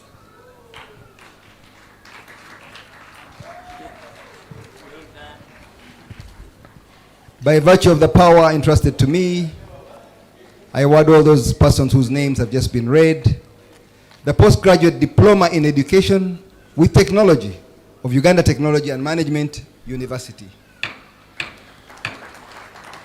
Wow, wow. Thank you. Thank you so much. But you are not showing love to your colleagues. Thank you so much. Before I invite the Vice Chancellor to invite another Dean, specifically the Dean School of Technology, Computing and Engineering, to present the candidates for conferment, I would like to make a simple announcement. Parent, guardian, who is controlling this motor vehicle, UA 592 CD. It's a white in color. Just pass somewhere, go and block someone. Thank you so much. Go and do the unblocking. Thank you, because after people have graduated, some of them want to go home.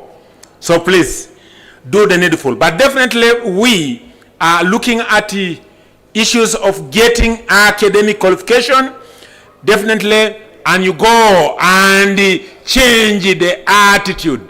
Somebody said that there is a small difference between people. That small difference makes a very big difference. The small difference is the attitude.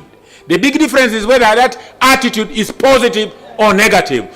After the degree, so what? Go and change the attitude. Make it positive. Thank you. VC, Madam. I have the honor to invite you to invite another person who has the power to invite those who are supposed to benefit. Thank you so much.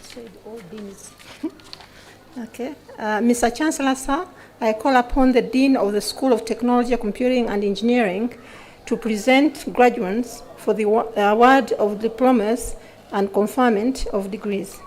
Dean Ayo.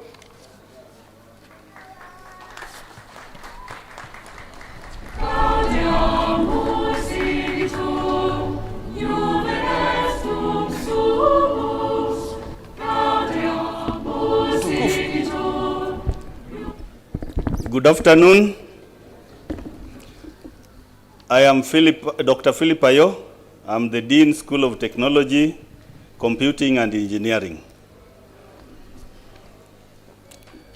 Mr. Chancellor, sir, I have the honor to present to you the graduates who have satisfied the requirements for the conferment of the degree of the Master of Science in Computing of Uganda Technology and Management University.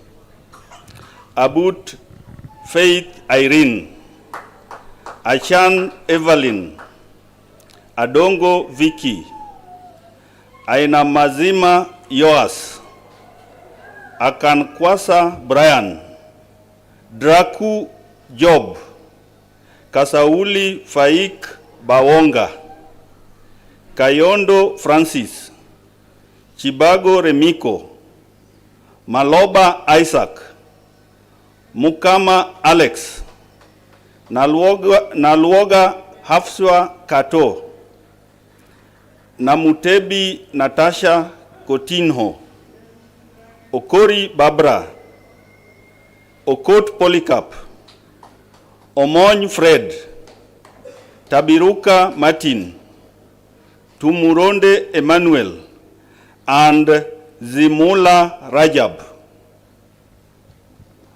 By virtue of the power entrusted to me, I confer upon all those persons whose names have been read the degree of Master of Science in Computing of Uganda Technology and Management University. Congratulations.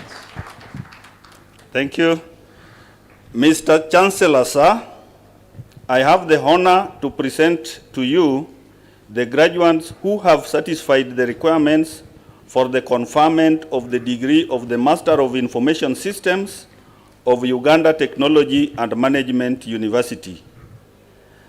Adriano Tukwatanise, Akiki Wilfred Oliras, Aliunzi Albert Elias, Deng Alfred Maniel Deng, Emmanuel Tandema Valentino Juma, Mujuni Patrick, Nabasa Rita Chirabo, Nagai Eva, Nyapendi Esther.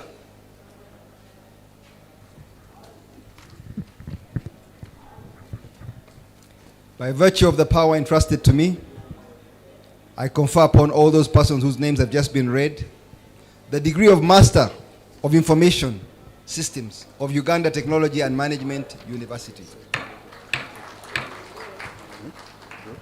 Congratulations.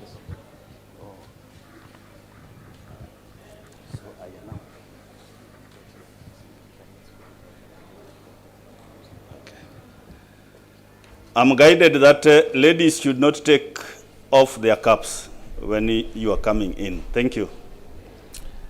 Mr. Chancellor, sir, I have the honor to present to you the graduates who have satisfied the requirements for the conferment of the degree of the Master of Information Technology of Uganda Technology and Management University. Lwasa Robert, Mayombwe Emmanuel, Mududuzi Sandile Muchunu, Muhumuza Sandra, Mutebi Eddie, Okoed Martin, and Okubu Peter. By virtue of the power entrusted to me, I confer upon all those persons whose names have just been read the degree of Master of Information Technology of Uganda Technology and Management University. Congratulations. And finally, Mr. Chancellor, sir, I have the honor to present to you the graduates who have satisfied the requirements for the award of the degree of the postgraduate diploma in information systems of Uganda Technology and Management University. Abura Samuel, Amanya Simon, Okwalinga Richard, Twinomugisa Joan. By virtue of the power entrusted to me, I award all those persons whose names have just been read the postgraduate diploma of information systems of Uganda Technology and Management University. Thank you. Thank you, Professor Ayo.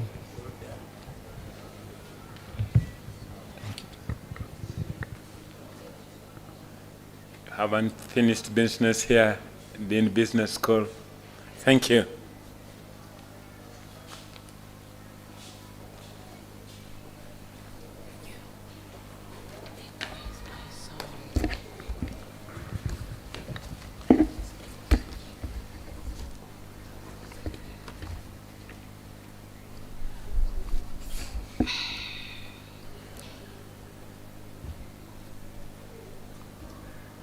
Mr. Chancellor, sir, I have the honor to present to you the graduates who have fulfilled the requirement for the conferment of Bachelor of Mass Communication and Journalism. Orishaba Abraham.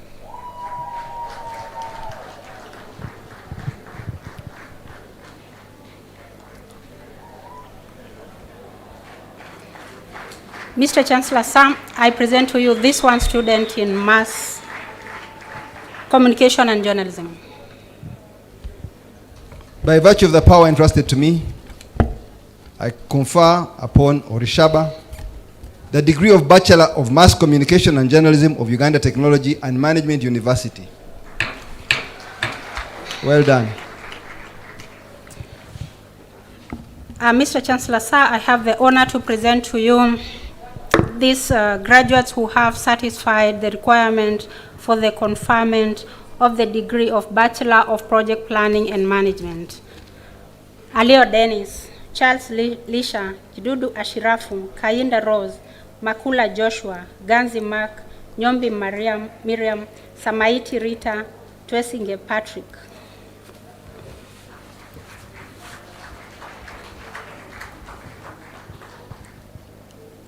By virtue of the power entrusted to me, I confer upon all those persons whose names have just been read the degree of Bachelor of Project Planning and Management of Uganda Technology and Management University. Congratulations. Mr. Chancellor, sir, I have the honor to present to you the graduates who have satisfied the requirement for the conferment of the degree of Bachelor of Business Administration. Akelo Mary, Foni Nancy, Karono Dina, Nziza Charity, Orshaba Dennis, Wyatt Charles Lino, and Puru Annette.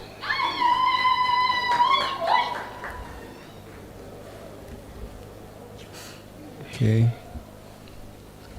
By virtue of the power entrusted to me, I confer upon all those persons whose names have just been read the degree of Bachelor of Business Administration of Uganda Technology and Management University. Congratulations. Mr. Chancellor Sam, I have the honor to present to you the graduates who have satisfied the requirement for the conferment of the degree of Bachelor of Science in Accounting and Finance. Ayebare Dennis, Nasal Lydia Konde.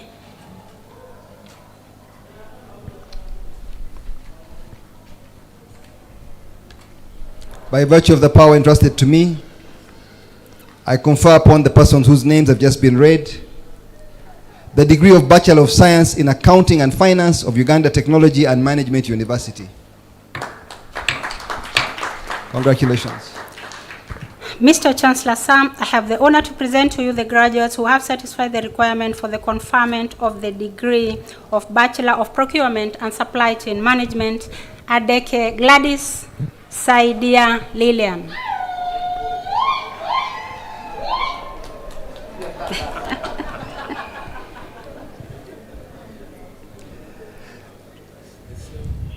By virtue of the power entrusted to me, I confer upon the two of you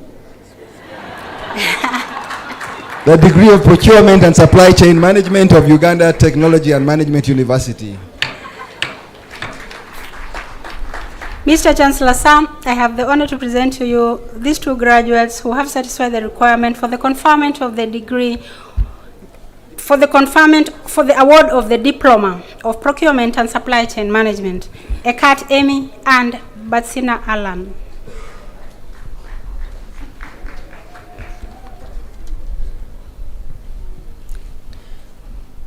By virtue of the power entrusted to me, I award all those persons whose names have just been read, it seems you're coming in twos now, the Diploma of Procurement and Supply Chain Management of Uganda Technology and Management University.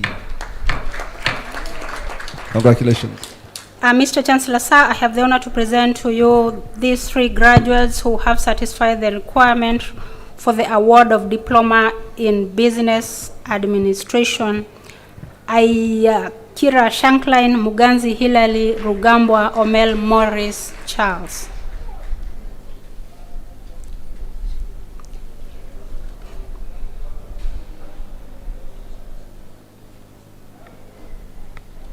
By virtue of the power entrusted to me, I award those three people who have been read the diploma in Business Administration of Uganda Technology and Management University. Congratulations. Mr. Chancellor Sam, I have the honor to present to you these one graduates who has satisfied the requirement for the award of the Diploma in Project Planning and Management. Anwar Patrick Allen.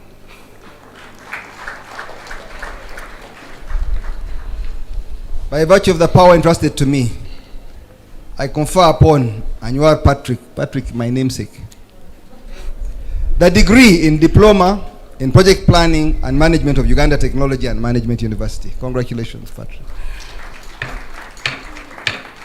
And finally, Mr. Chancellor Sam, I have the honor to present to you these two students who have fulfilled the requirement for the award of Higher Education Certificate.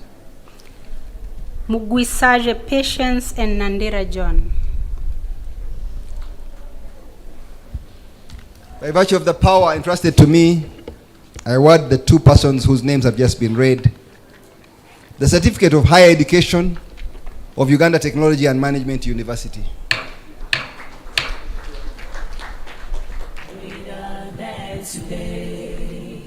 Thank you. My tomorrow must be great. Philip.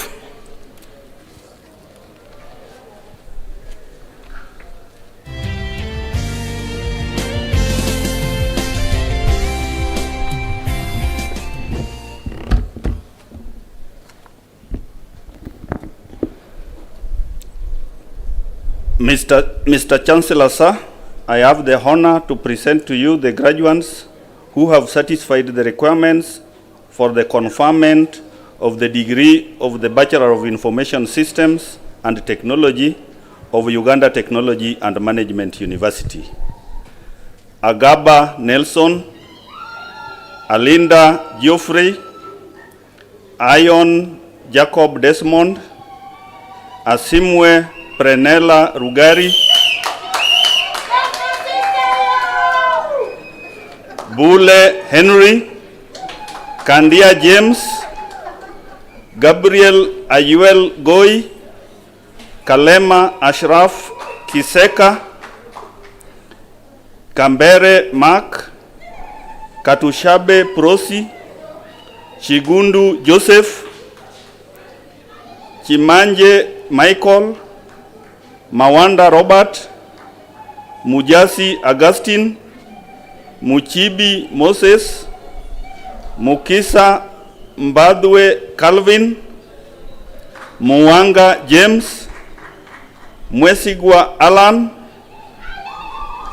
Nakayenga Diana Nava, Nalubula Betty Jessica, Nasiwa Ruth,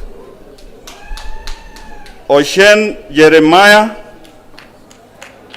Odur Ambrose, Olok Geoffrey Ouma, Otimgiu Colin, Owomugisha Vayan, Tankiso Leloenya, Tankiso Molali. Thank you.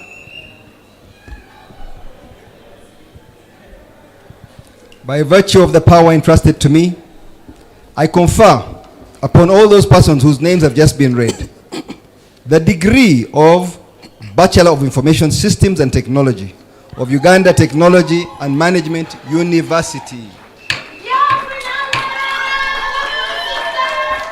Congratulations.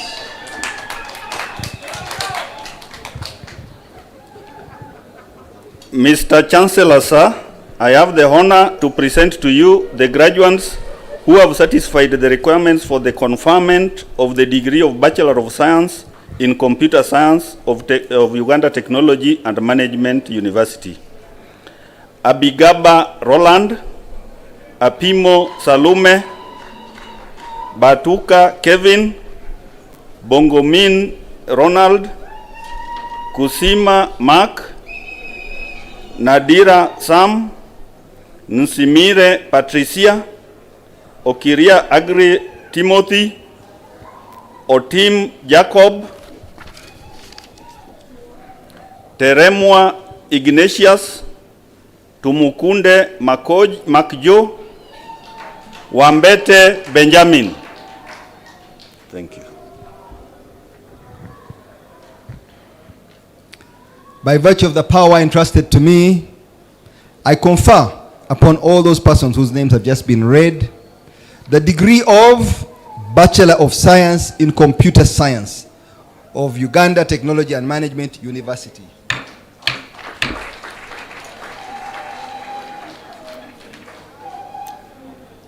Mr. Chancellor, sir, I have the honor to present to you the graduates who have satisfied the requirements for the conferment of the degree of the Bachelor of Science in Computer Security and Forensics of Uganda Technology and Management University. Alphonse Odera Sekondo, Amon Katwe Sije, Ario Sezi,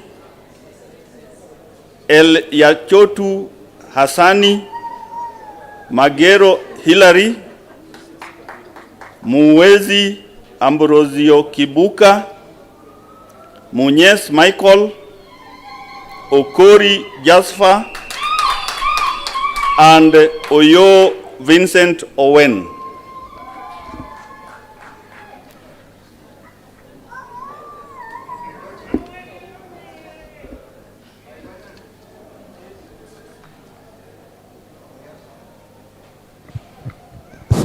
Okay, it's back. By virtue of the power entrusted to me, I confer upon all those persons whose names have just been read the degree of Bachelor of Science in Computer Security and Forensics of Uganda Technology and Management University. Congratulations. And finally, Mr. Chancellor, sir, I have the honor to present to you these two graduates who have satisfied the requirements for the award of the Diploma in Computing of Uganda Technology and Management University. Samanya Emmanuel, and Kalanzi Joseph.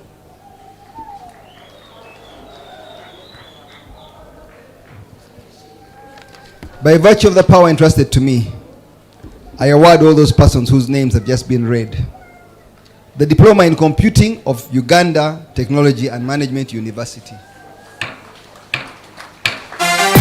Thank you.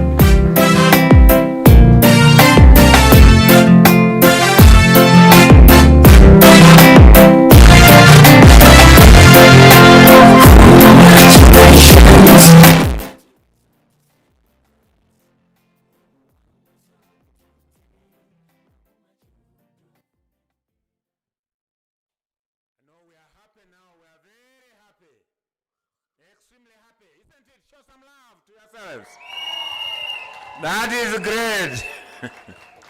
Yeah, it is not yet over until it is over. Because out of you, there are those who were fair, others were good, others were very good, others were excellent. This is the time for us to recognize. For people who did not just come for diplomas, degrees, no, but a class degree, like first class. We have seen it here. I was one time a student here, and I'm yet to find a person who beats that 4.96 CPG. So we have those ones. That is the language we are going to discuss here. Yes, Madam Vice Chancellor, I have the honor to invite you to come and declare who are these fellas who should be able to go home when they are happier. Everybody is happy, but happier. Thank you so much.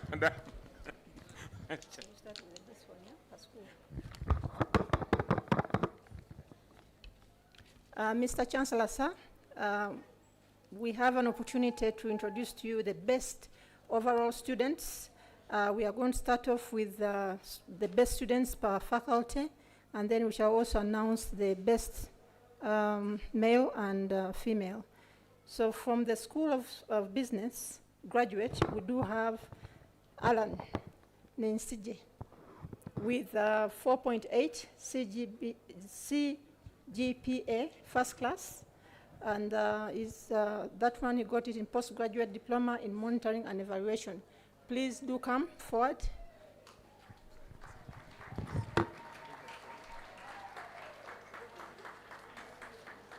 Is he present?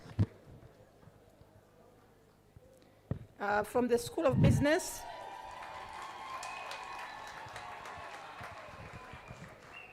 from the business school, we do have, from the undergraduate section, we do have Jidudu Ashraf. Alan? With the Vice Chancellor, just a minute. Congratulations.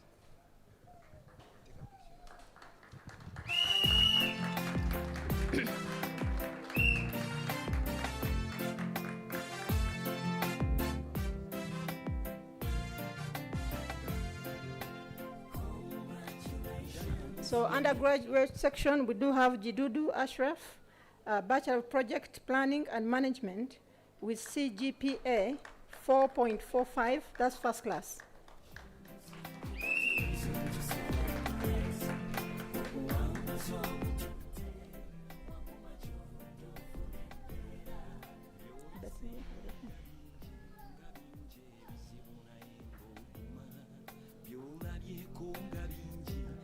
From the School of Technology, Computing and Engineering, from the graduate section, we do have Abbott, Faith Irene, Master of Science in Computing, Computer Security option with 4.76. Faith, is she around?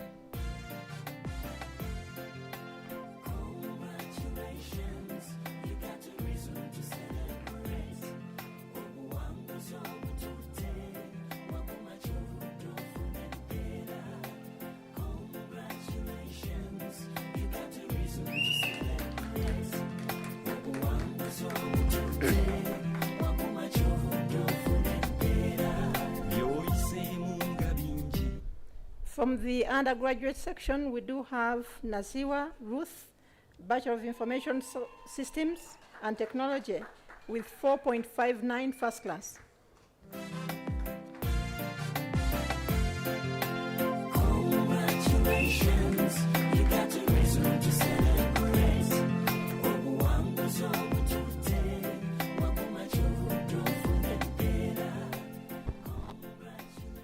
Okay, Ruth, please stay still. We do have overall best student female. We have Nasiwa Ruth. She's the overall best female student.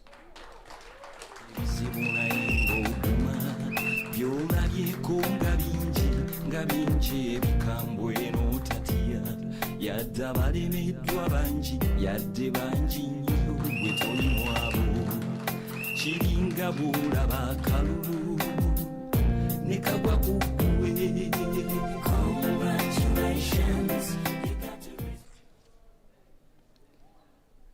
And the overall best male student, Nesigye, and that name Alan, he's again the overall best male student for this graduate school.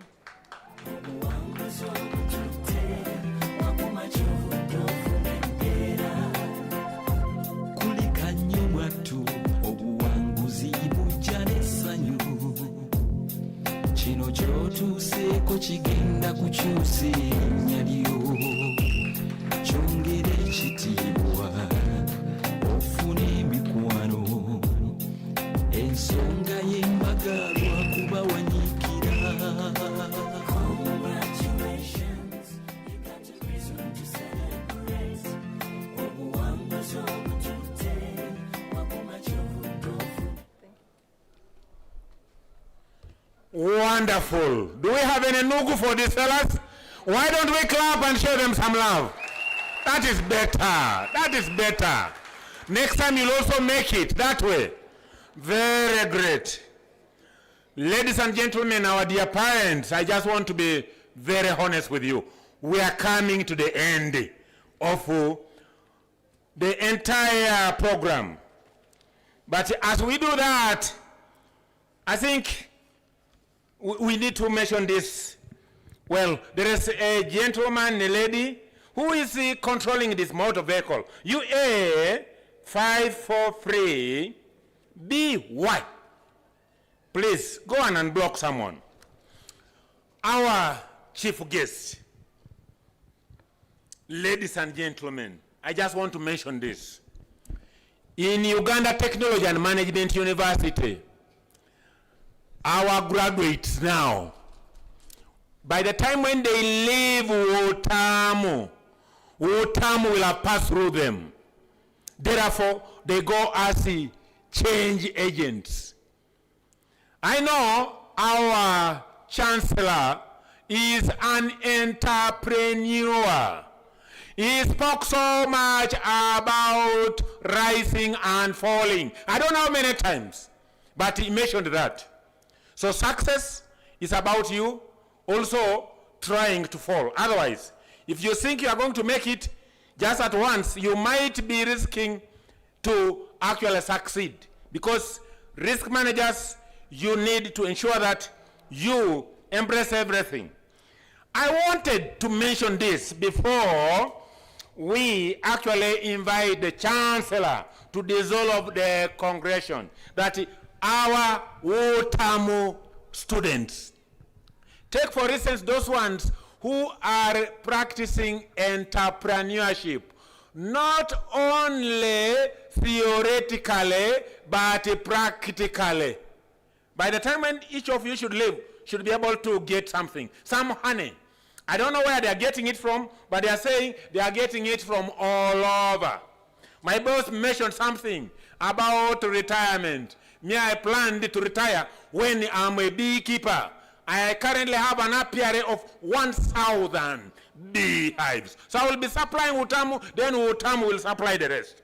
I wanted to mention this because UTAMU has got the honey initiative under Mejani Tuliahebwa. Is he around? He teaches entrepreneurship. Where is he? So within UTAMU entrepreneurship class of 2025, they have actually launched the Honey Innovator Project. I think there's somewhere there that has put the class knowledge into real business practice. They have just started. But when you taste the honey, nobody will go back to taking sugar. After all, is it necessary to take sugar? Colleagues, parents, I don't think so. Me, I only take honey, honey, honey. Because this project has helped students to have that practical touch and be able to become ambassadors when they leave UTAMU. Because they leave UTAMU when UTAMU has passed through them. We're talking about change agents. Yes, all our speakers mentioned about this. And the change agents must first of all recognize that there is a problem that requires change. That is why you came here for knowledge. So we have raised their awareness by giving you the skills, by giving you the knowledge. Then you have to accept that there is that problem that requires change. Yes. Then as you do that, then internalize the change. Then make sure you ensure that you do accept and sustain the change as you move. That's what our graduates have done. Ladies and gentlemen, of course, through you, our chief guest and the Chancellor, we have to stop and somewhere, but please pass there and get the honey. We have 3-4 items remaining. Which are they? We are going to have the Chancellor dissolving the congregation. Yes, because we have to move. Then we shall play the anthems in reverse order. I hope you are getting this. Reverse order. You know the reverse gear. So you start from where we stopped. Then the Chancellor session will take place. But before we move, I think we need to have a very good, beautiful group photograph, especially from the guests this side, and then these ones who are dressed like me here. I think that is going to be beautiful. So, Mr. Chancellor, sir, I would like to give you the mic so that you can dissolve the congregation. Why not? Thank you so much, because I know you're a busy person. Thank you. DC? Is it DCS? You know, Director of Ceremonies. I understand why he moved away from MC. It's not a mental case. No, I'm not. With due respect to our director. Well done. Very good job done today. Before I dissolve this congregation, I would like to thank in a very special way our chief guest today, the Deputy IGP. Please, a round of applause for our dear IGP.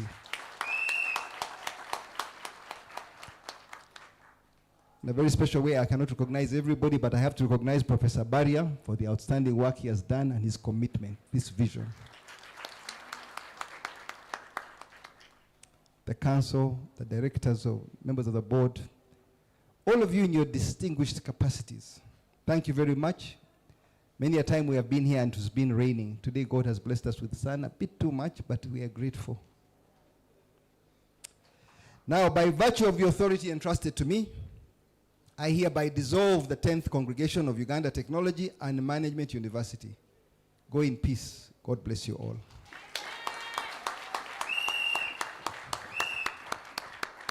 Thank you. Thank you so much. We need to stand up and play the anthems in reverse order. Just one verse, okay? One stanza.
Thank you so much.